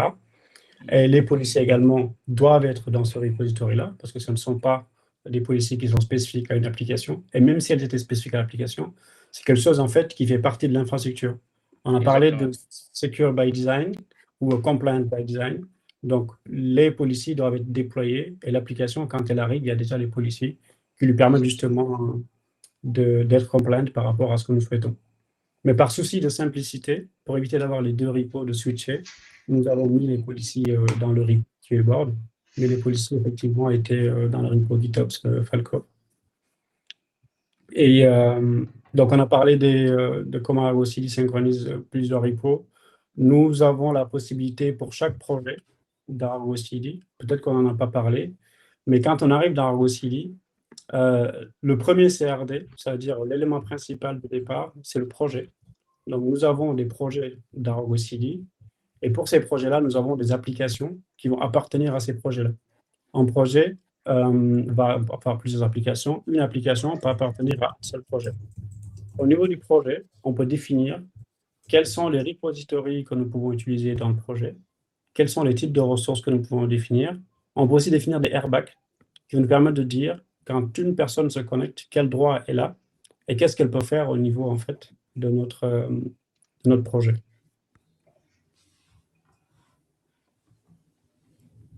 OK. J'allais partager le lien du dépôt après. Oui, oui, oui, on Oui, va partager. Oui, oui. ouais, Oui, après on on va va faire partager on va partager le lien du dépôt après. ouais, Merci le les gars. dépôt de présentation. Ok, nice. Moi, je pense que c'est encore très animé sur le chat. Peut-être on va prendre 2, 3 questions pour continuer. Ok, ça marche. On va prendre les questions. Bon, il y a toujours Mamoudou Cissé. Bon, lui, il a dit qu'il est plus OpenShift et du coup, il a pas mal d'assistance sur la partie configuration. Donc, c'est vrai que faire du cube vanilla, c'est vraiment différent, quoi. Tu es un peu laissé. Oui, oui. Ouais. Ouais, C'est tu es un peu laissé. flexible, ça permet d'éviter d'être vendor locké, Hmm. mais il y a aussi la contrainte du fait que tu dois penser à beaucoup de choses. Ouais, effectivement. Il y a aussi une autre question de Khazim. Je pense qu'on peut prendre cette dernière question. Par rapport à la connexion à la base de données. Donc, ça aussi, c'est un point. Donc, comment est-ce que vous récupérez la connection string Oui, en tout cas les infos de connexion à la base de données pour l'injecter après sur les. oui, pardon. J'ai oublié de montrer ça. Enfin, j'en ai parlé au début, mais j'ai oublié de le montrer. Mais effectivement, quand vous créez en fait un cluster dans Cloud Native PG, je vais repartager rapidement. Tu peux repartager comme ça, ce sera plus clair avec les. Oui, je vais repartager rapidement.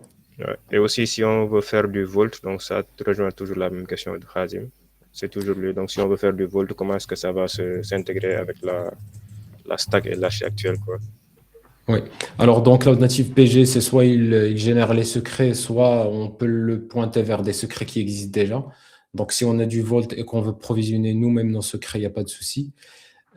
Mais sur la question des secrets, l'URL d'accès, là, quand j'ai créé le cluster la première fois, il a généré automatiquement, si je regarde dans les secrets, il a généré un secret qui s'appelle le nom du cluster, QAboard cluster-app. Ça, c'est des creds de connexion à la base de données par défaut qu'il crée. Il y a une base qui s'appelle app, il y a un utilisateur qui s'appelle app. Donc là, dans le secret, vous avez le DB name, vous avez les URL dont je parlais au début aussi, les JDBC pour se connecter, ainsi de suite. Et nous, ce qu'on fait dans les deployments, dans le backend, c'est qu'on on va venir en fait monter ces secrets-là en tant que variable d'environnement. On va récupérer le user, le password et le host, il est là. Donc on récupère le host, le user, le password et on se connecte à la base de données avec ces creds-là. Si je regarde là sur le deployment du backend, les variables d'environnement que j'ai, c'est le DB user que j'ai récupéré de QAboard Cluster App, le DB password et le DB host. Et ensuite, j'ai construit la database URL, comme ça, en se basant sur ces variables-là qui sont définies en haut pour se connecter à la base QAboard. Donc voilà comment les secrets sont générés la première fois quand on a déployé le cluster. Nice, nice. Est-ce qu'il y a d'autres questions? Je vais reprendre la même Moussab pour parler Yes. sur la partie policier et contrôle. Yes.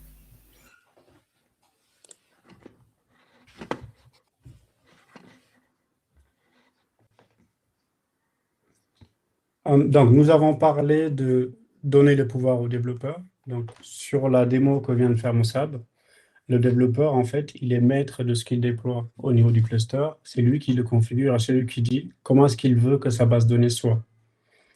Mais il faut qu'on ait quand même un certain nombre de contrôles, notamment sur la consommation des ressources. Quelle est la taille de stockage que l'on autorise pour la base de données? Quelle est la limite de mémoire, de CPU? Ou même au niveau des ressources qui doivent être déployées. Est-ce que je peux lancer un pod en tant que root? Est-ce que je peux faire de l'escalade privilege? Donc tout ça, c'est quelque chose qu'il faut contrôler et que la plateforme doit s'assurer que le développeur, c'est vrai qu'il est autonome, mais il reste quand même dans un cadre qui est bien défini, qui est bien contrôlé. C'est là que nous introduisons en fait les règles Kyverno pour ce qui est des policiers. Donc quand on parle de Kyverno, nous avons des CRD qui nous permettent de définir des policiers. Par exemple, nous disons ici qu'il faut bloquer les PVC qui sont oversize. Oversize, ça veut dire quoi? Ça veut dire ici, on a une condition de validation qui nous dit, OK, on va matcher tout ce qui est persistent volume qui est dans le namespace qui va être créé. Donc ça, c'est le namespace de PR. Le Person Volume Claim, pour ceux qui ne connaissent pas un peu Kubernetes, c'est un objet qui va permettre de demander en fait des ressources de stockage. Donc, on définit le type de ressource, la taille de la ressource. Et donc, ici, on a une règle qui dit on ne peut pas dépasser en fait 1 giga au niveau de la capacité que l'on va provisionner. Nous avons d'autres types de règles, par exemple, qui permettent de dire quand on déploie un service dans Kubernetes, par défaut, il est disponible uniquement dans Kubernetes, il n'est pas routable depuis l'extérieur. Par contre, on a des types de services, par exemple du load balancer IP ou bien du node port, qui permet d'exposer un port à l'extérieur ou même de provisionner un load balancer auprès d'un cloud provider. Donc ça, c'est des choses que nous voulons contrôler parce que nous n'avons pas envie que le développeur lui-même, de son propre gré, décide d'exposer une URL à l'extérieur. Et du coup, ça peut amener à des problèmes de sécurité sur des applications qui soient disponibles. Autre type de règles que nous pouvons avoir, c'est limiter le nombre de réplicas que nous pouvons avoir dans cet environnement-là de pair. Donc ça nous permet de contraindre les développeurs, même s'ils ont la possibilité de créer les ressources par eux-mêmes, ils ont quand même des règles qu'il faut respecter. Et si ton déploiement ne respecte pas la règle, le déploiement, en fait, il ne sera pas déployé. Donc ça, c'est pour l'aspect coût, l'aspect maîtrise en fait de la plateforme, l'aspect FinOps, parce que la plateforme aussi, ça a un coût pour l'entreprise à supporter. Il y a aussi des aspects plus sécurisés qui, par exemple, vont appliquer des bonnes pratiques de Kubernetes, qui vont dire on n'a pas le droit, par exemple, de monter en volume au niveau du host, on n'a pas le droit de lancer en container en tant que root. Et donc, on peut définir autant de règles que nous le souhaitons. Donc, la structure de la règle, c'est que nous avons le nom de la règle, des labels et annotations qui permettent de donner plus de contexte à la règle, pour tout ce qui est management des règles. Nous avons le type d'action que nous pouvons effectuer au niveau de la règle. Enforce, ça veut dire si ta ressource n'est pas compliant, elle ne sera pas acceptée, elle va être rejetée. On peut aussi mettre en mode audit. Donc, ça nous permet de voir dans un premier temps quel est l'état de mon cluster par rapport à la compliance et donner un peu de temps aux développeurs pour se conformer à ce que nous avons demandé. Donc, les règles, on match la ressource sur laquelle on souhaite appliquer notre règle et ensuite, on définit quelle est la règle. Donc là, on dit, si jamais le security context est défini et que le privilege il est défini, il doit être à false. Donc là, on va le setter directement, on va le mettre à false. Et si le privilege n'est pas à false, il va être refusé parce qu'on ne veut pas qu'un conteneur privilege tourne. Donc, on peut définir une règle pour tout parce que c'est vraiment en fait une requête qui va parcourir la ressource, la matcher et la confronter par rapport à des règles que nous avons définies. Donc, ce que nous allons faire maintenant en tant que dev, qu'est-ce qui arrive si le dev il dit « Ok, moi j'ai mon déploiement qui tourne. Imaginons, il dit que je veux 10 instances de ma base de données et je veux 200 gigas. Sans les règles que l'on déploie, le développeur il est libre en fait de déployer une ressource qui va consommer beaucoup et surtout qui va coûter à la plateforme. Donc, ce qu'on va faire, c'est qu'on va essayer de déployer, on va voir comment est-ce que Kyverno peut nous aider à assurer la compliance, bien que le développeur soit autonome, il est quand même encadré par des règles qu'il ne peut pas franchir. On va committer ceci. Donc, rappelez-vous, il y a toujours Argo CD qui va watcher le repository. Et dès que les fichiers values vont changer, il va automatiquement essayer d'appliquer ce que nous avons poussé. Donc, on va dire, bon, on part à ODB. Comme ça, on va pousser.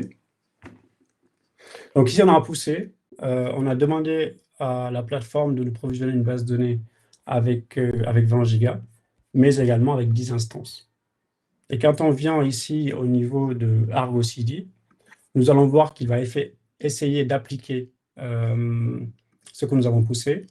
On va voir que ça va être bloqué par nos policies. Donc là, il est déjà en train d'essayer d'appliquer ce que nous avons demandé. Et quand on regarde ici, au niveau de notre sync, nous allons voir en fait des erreurs de validation. Par exemple, je ne sais pas si c'est assez grand pour vous, pour observer les messages d'erreur. Nous avons ici Kyverno qui dit que la ressource que l'on tente de déployer a été refusée. Pourquoi? Parce qu'elle ne respecte pas un certain nombre de policies. Notamment, dans l'environnement de développement, on ne peut pas dépasser un réplica, donc on n'a pas besoin de achat. Si on a besoin, on peut avoir la possibilité de mettre des exceptions. la taille de la base de données du stockage ne doit pas dépasser 5 Go. Donc là, on a vu que notre développeur, même s'il est autonome, il ne peut pas faire ce qu'il veut au niveau de la plateforme. Donc ça, c'est secure by design, donc il faut renforcer la sécurité. Et donc ça, c'est un aspect au niveau contrôle. Mais on peut aussi faire mieux. On sait déjà que la ressource, elle ne peut pas être déployée par le développeur. Dès l'instant que la ressource a été déclarée, on sait qu'elle ne matche pas, en fait, les policies, les contraintes qui ont été définies. Plutôt que de laisser Argo CD prendre la responsabilité de refuser la ressource, on peut refuser la ressource dès l'APR, au commit, avec une pipeline qui va dire ta ressource, elle n'est pas valide, elle ne doit pas passer. Donc, c'est ce qu'on disait tout à l'heure, Kyverno, nous pouvons le déployer dans le cluster en tant qu'opérateur qui va watcher les ressources. Il est aussi possible d'utiliser la CLI qui va nous permettre de faire ce qu'on appelle du shift left. Ça veut dire tout ce qu'on peut catcher avant, on le catch avant. Donc, on va faire du fail fast. Ça va nous permettre de raccourcir la boucle de feedback. Et donc, le développeur saura plus rapidement en fait, réagir pour corriger ce qu'il a fait, plutôt que de laisser la pipeline déployer pour qu'il revienne vers lui pour dire que ce qu'il a fait ne marche pas. Donc, ce que nous allons faire là, c'est que nous allons implémenter un workflow Git qui permet en fait de checker les policies. Et là, on va voir que dans la pipeline, on verra que ce que nous souhaitons implémenter ne marche pas, qu'on n'a pas le droit de faire ça. On va juste rajouter un job au niveau du workflow Git. Et le job, ce qu'il fait, c'est qu'il va générer les templates depuis l'APR au niveau de la CI et ensuite vérifier que nos ressources sont compliant par rapport aux policies que nous avons définies.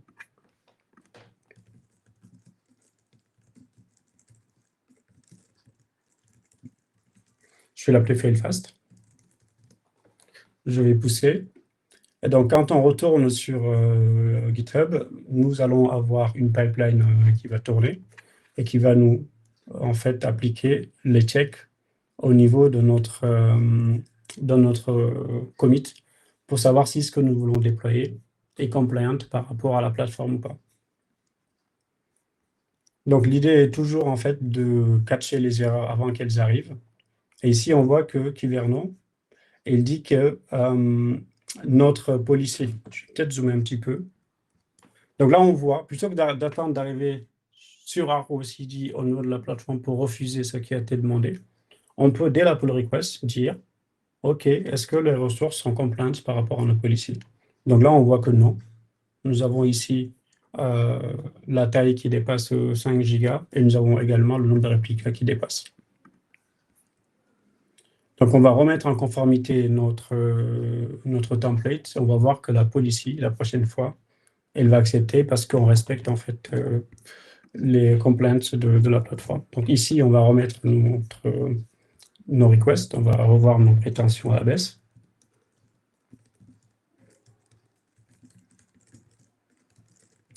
On va faire fixe, qu'est-ce que c'est DB, par exemple.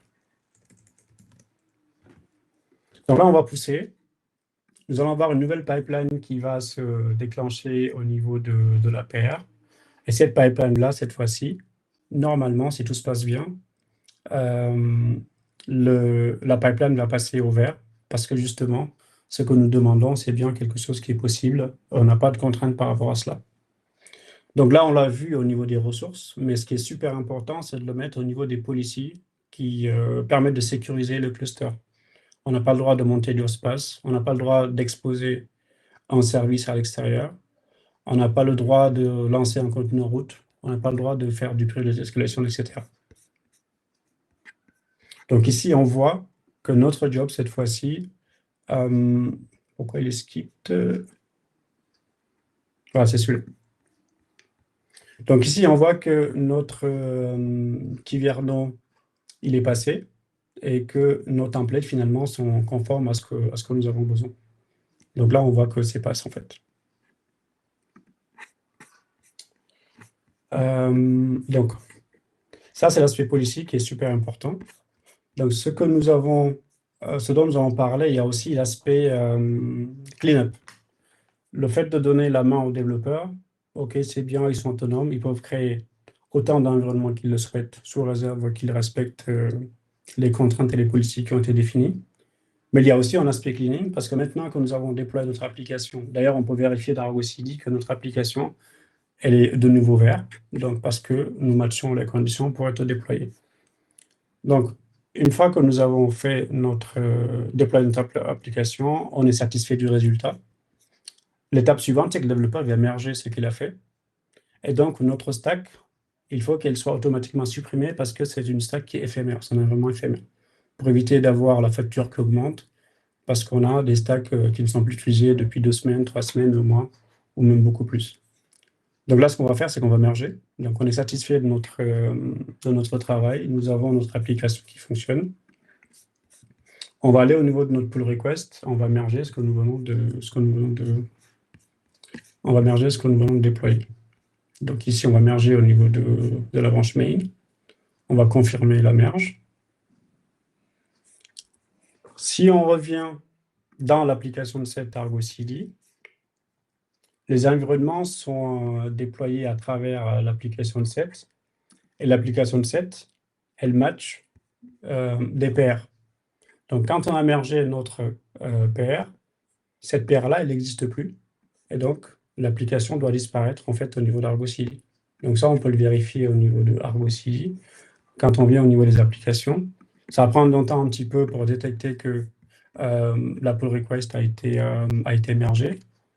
Mais on va voir c'est que déjà supprimé. Oui, d'accord, donc ça a été très rapide. Ouais.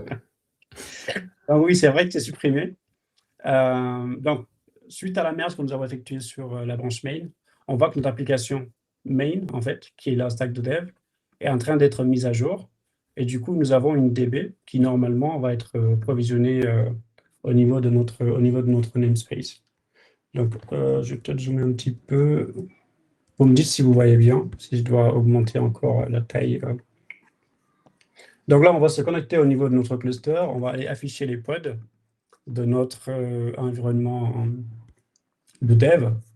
Donc, on voit ici, quand on a mergé, on a également la base de données qui a été du coup rendue disponible, qui va être rendue disponible au niveau de l'environnement main. Et on a les applications qui vont redémarrer pour fonctionner. Et donc, quand on regarde ici, au niveau des namespaces, donc notre stack de features, elle n'apparaît plus parce qu'elle a été supprimée.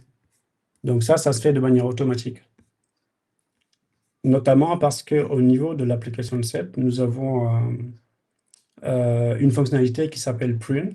Donc c'est une fonctionnalité d'Argo CD qui dit, si jamais la description de la ressource a été supprimée au niveau Git, tu me la supprimes en fait de mon cluster. Donc c'est ce que ça permet de faire. On a ce qu'on appelle le sync policy. Tout à l'heure, Maïssa faisait remarquer qu'il est possible de désactiver la synchronisation automatique. Donc ça, on peut le faire en mettant ici la synchronisation automatique à désactiver.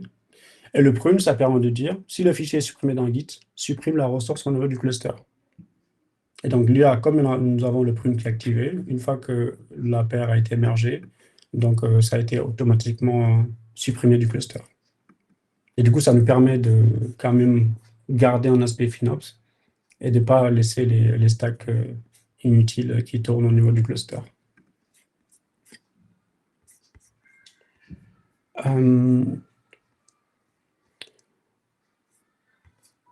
Je pense qu'il y a un dernier aspect à voir, c'est l'aspect cleaning. Je vais actualiser ici.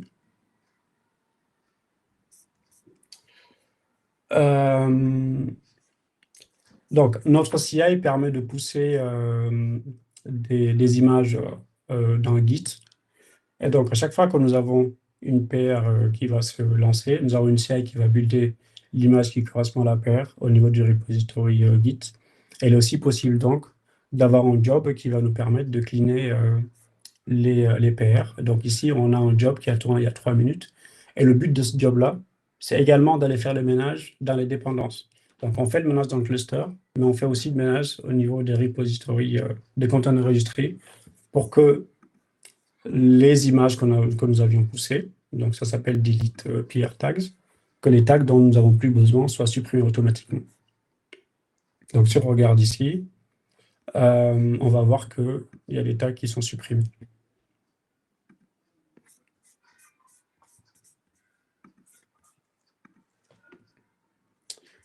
Et pour finir, nous avons le développeur qui est content parce qu'il peut lui-même provisionner son infrastructure. Il n'a plus besoin de parler à un Ops ou bien un DevOps pour provisionner son infra.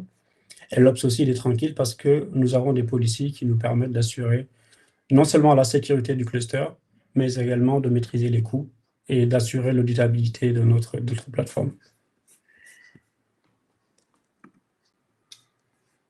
C'était tout pour notre démo. Donc, si vous avez des questions, n'hésitez pas.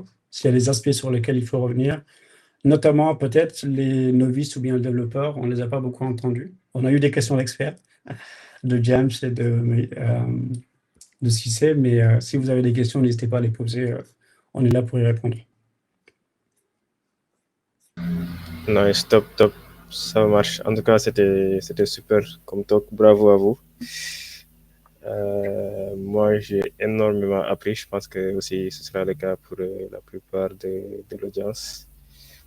Bon, on avait loupé une question que je viens de répondre en partie. Bon, c'est plus une question d'ordre général, je pense. Donc, lui, il est où? Donc, je pense que c'était par rapport aux limites que peuvent avoir un cluster Kubernetes. Oui, j'ai James qui a posé une question pour dire et si je ne supprime pas la branche, du coup, qu'est-ce qui se passe? Ça veut dire qu'il est possible de configurer que ce soit GitHub ou GitLab pour que quand on merge une branche, la branche ne soit pas automatiquement supprimée. C'est vrai que dans ce cas-là, ça peut poser problème parce que la branche elle est supprimée, mais l'environnement est toujours disponible. Et pour cela, justement, il y a également un job qui va permettre de faire le boulot. Donc ici, quand on vient au niveau des jobs Git, nous avons ce qu'on appelle en fait un preview TTL qui va définir lorsque l'on déploie une pull request, on va ajuster un label automatiquement pour savoir à quel moment cette pull request a été déployée. Et ensuite, si son TTL expire, donc le label qui permet de déployer l'application va être retiré. Donc on a vu que pour avoir une PR qui soit déployée quand on pousse, nous avons besoin d'un label. Par exemple, si je reviens sur mon Git, je vais juste repousser vu que tu ne partages. Ouais, tu ne partages plus l'écran. Fallait m'arrêter plus tôt. Ah, désolé. Oui, est-ce que vous voyez mon écran? Excusez-moi. Oui, je disais justement, c'est quelque chose qui est prévu. Il est possible de configurer GitHub ou GitLab, de ne pas supprimer la branche une fois que la PR a émergé. Et donc, dans ce cas-là, nous avons un job, en fait, qui va tourner. Le but de ce job-là, c'est de mettre un TTL au niveau des environnements qui sont déployés. Et du coup, on sait exactement à quel moment l'application ou l'environnement a été déployé. Et donc, on a un TTL qui fait qu'au bout de 24 heures, donc le label qu'il y avait sur notre environnement, qui est le label preview, va être supprimé. On va ajouter un label qui est un label stale. Et ce label stale-là va permettre à Argo aussi de supprimer la stack automatiquement. Donc, je vais peut-être essayer de faire la démo pour montrer. Donc là, j'ai déjà poussé du coup, parce que lorsque mon écran n'était pas partagé. Du coup, le label, c'est sur le dépôt. Oui, le label, c'est sur la pull request, oui, c'est ça. Est-ce qu'il faut le label est rajouté sur la pull request. OK. Est-ce qu'il ne faut pas gérer ça côté infra plutôt? Parce que ça suppose que le dépôt applicatif a tous ces jobs dans son pipeline et tout le reste. Alors, ça peut se gérer de plusieurs manières. L'avantage de le faire sur le côté applicatif, c'est qu'on reste en fait centré sur Git et que Git, en quelque sorte, c'est notre moteur en fait. Mais c'est vrai que cette fonctionnalité-là, c'est le dépôt du dev, il fait ce qu'il veut avec. Oui, c'est ça. Et toi, tu as tes ressources qui sont là. Oui, c'est ça. Oui. Ouais. Et par exemple, si l'utilisateur veut redéployer son environnement, il peut le refaire en rouvrant une nouvelle PR et du coup en rajoutant le label qui lui permet de déployer. Je vois. Ouais, là, si je me permets de rajouter, oui, effectivement, la question, elle est tout à fait légitime parce que ça se pose aussi pour les policies. Le dev, il peut en fait carrément supprimer les policies qui le bloquent sur la CI. Mais là, effectivement, là, c'est plus pour garder la démo un peu plus fluide et simple. Mais il y a plusieurs façons de gérer. On peut même le gérer aussi, même côté GitHub, avec avec les codes honors. Et du coup, il y a juste quelqu'un qui peut modifier les policiers et Le la label, partie ouais. CI.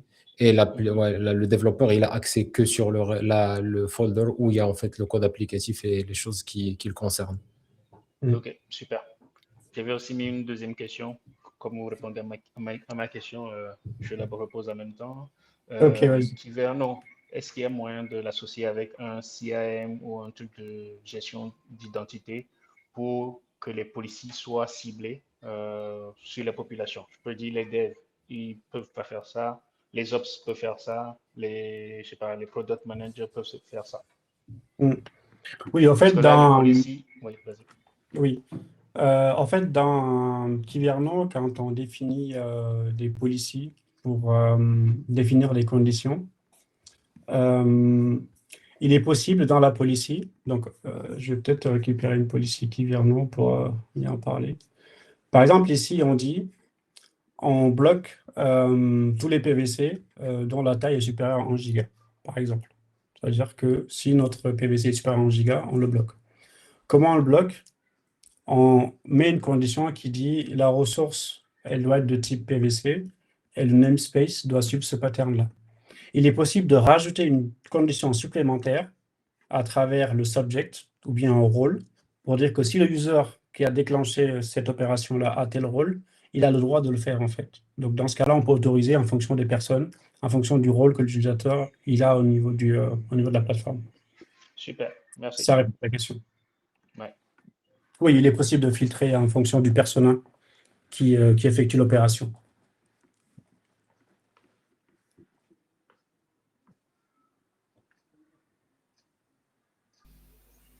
Ok, nice. Nice. Donc, du coup, juste pour la question de Jem aussi, donc, est-ce que c'est vrai qu'il a parlé d'IAM, CIAM, donc, mais est-ce qu'il y a une intégration native qu'on peut faire, par exemple, avec Kyverno et des systèmes comme Keycloak ou ce genre de choses? Ou... Alors ça, personnellement, je ne l'ai pas testé pour voir si c'est possible. Hmm. Mais ce que j'ai testé, par contre, c'est l'aspect purement Kubernetes, en se basant sur un rôle ou un service account ou bien un user pour dire que ce user n'a pas le droit de faire telle action. Ok. Nice. Après, Kyverno peut aussi requêter les services externes. Ah, Par ok. exemple, oui, excusez-moi. Par exemple, dans l'aspect validation, euh, nous pouvons avoir une initialisation de contexte, par exemple, parce que là, par exemple, quand on valide, on se base uniquement sur des ressources qui sont disponibles au niveau du cluster. Notamment, on dit on va matcher le person volume claim, on va matcher le namespace. Mais il est possible aussi de faire des appels HTTP pour aller récupérer des informations sur n'importe quel système et à partir du résultat, l'utiliser comme contexte et se baser dessus pour faire ces conditions, ces checks de validation.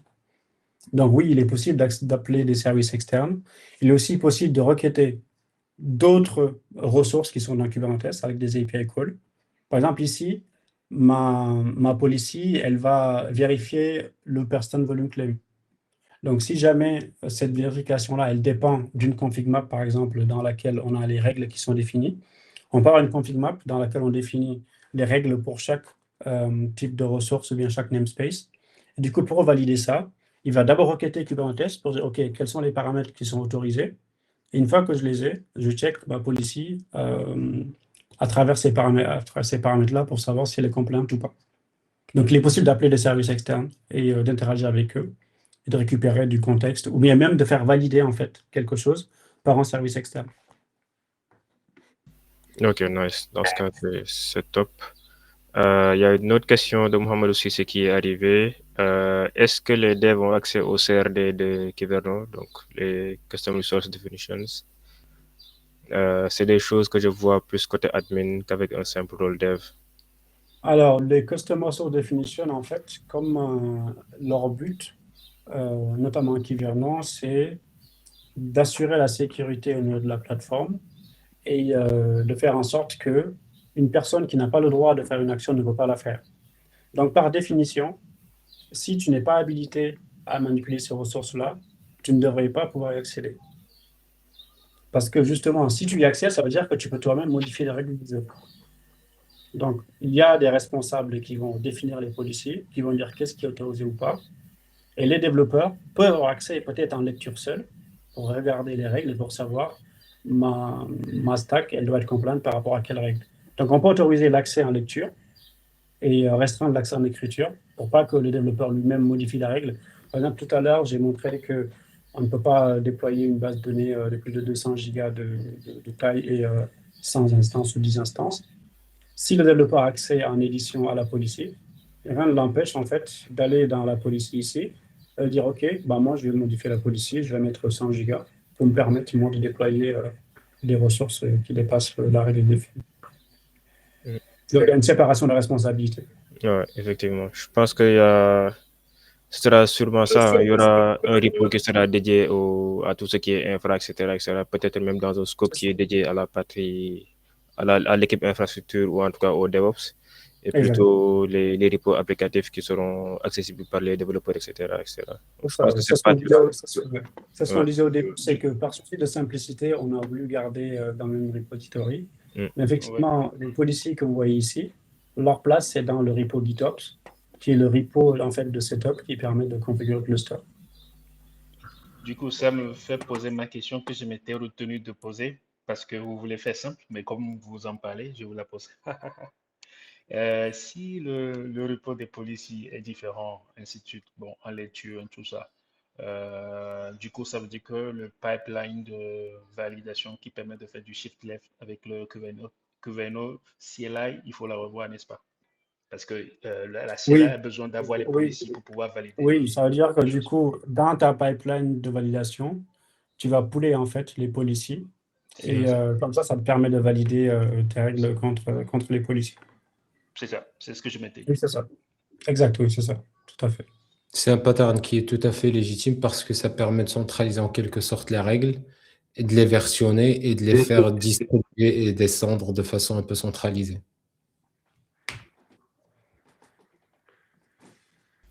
Yes, ça marche, ça marche. Est-ce qu'on a d'autres questions? Je pense qu'on a balayé toutes les questions, donc n'hésitez pas si vous avez d'autres questions. Même après la session, n'hésitez pas, si vous avez le contact LinkedIn ou bien si vous êtes dans le groupe, n'hésitez pas à poser des questions qui peuvent peut-être vous venir en tête après.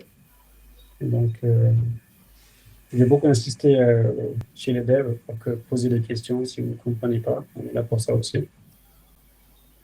Yes, ça marche, ça marche. En tout cas, merci beaucoup à vous. Donc, c'était vraiment super comme présentation. Donc, vous avez pris le temps de venir un samedi matin nous faire une présentation top. Donc, c'est super sympa de votre part. Donc, moi, je vous remercie personnellement. Je vous ai pas mal fatigué lors de la préparation. Merci à vous de nous supporter en samedi matin. Yes. Donc, où est-ce qu'on peut vous retrouver sur les réseaux sociaux? Je pense qu'il y a Mossab et Abdou Karim sont dispo sur LinkedIn, donc sûrement vous allez pouvoir les retrouver rapidement. Mais est-ce que vous êtes également présent sur les autres réseaux, Twitter, etc., etc.? Oui, on est aussi présent, en tout cas personnellement, je suis aussi présent sur Twitter, même si je ne suis pas très actif. Je suis plus en mode spectateur là-bas. Je suis aussi présent là-bas, mais sinon, pour tout ce qui est professionnel, le canal à privilégier, c'est LinkedIn. Donc, n'hésitez pas. On a parlé des certifications au départ. On est aussi ouvert à répondre à vos questions si vous avez des questions sur ce sujet-là aussi. Même de manière plus générale, n'importe quelle question, si on peut vous répondre, ce sera avec plaisir. Ça marche, ça marche. Pareil, principalement sur LinkedIn. Moi, je ne suis pas très actif sur les autres réseaux, mais principalement sur LinkedIn tous les jours à disposition. Nice, ça marche. Donc, c'est cool. Je pense qu'après, on va essayer de regrouper le tout, donc que ce soit les slides, les repos GitHub. Et on va mettre également la rediffusion de la session sur YouTube. Et on va partager tout ça à la communauté, quoi, également sur les réseaux. Donc, ouais. Si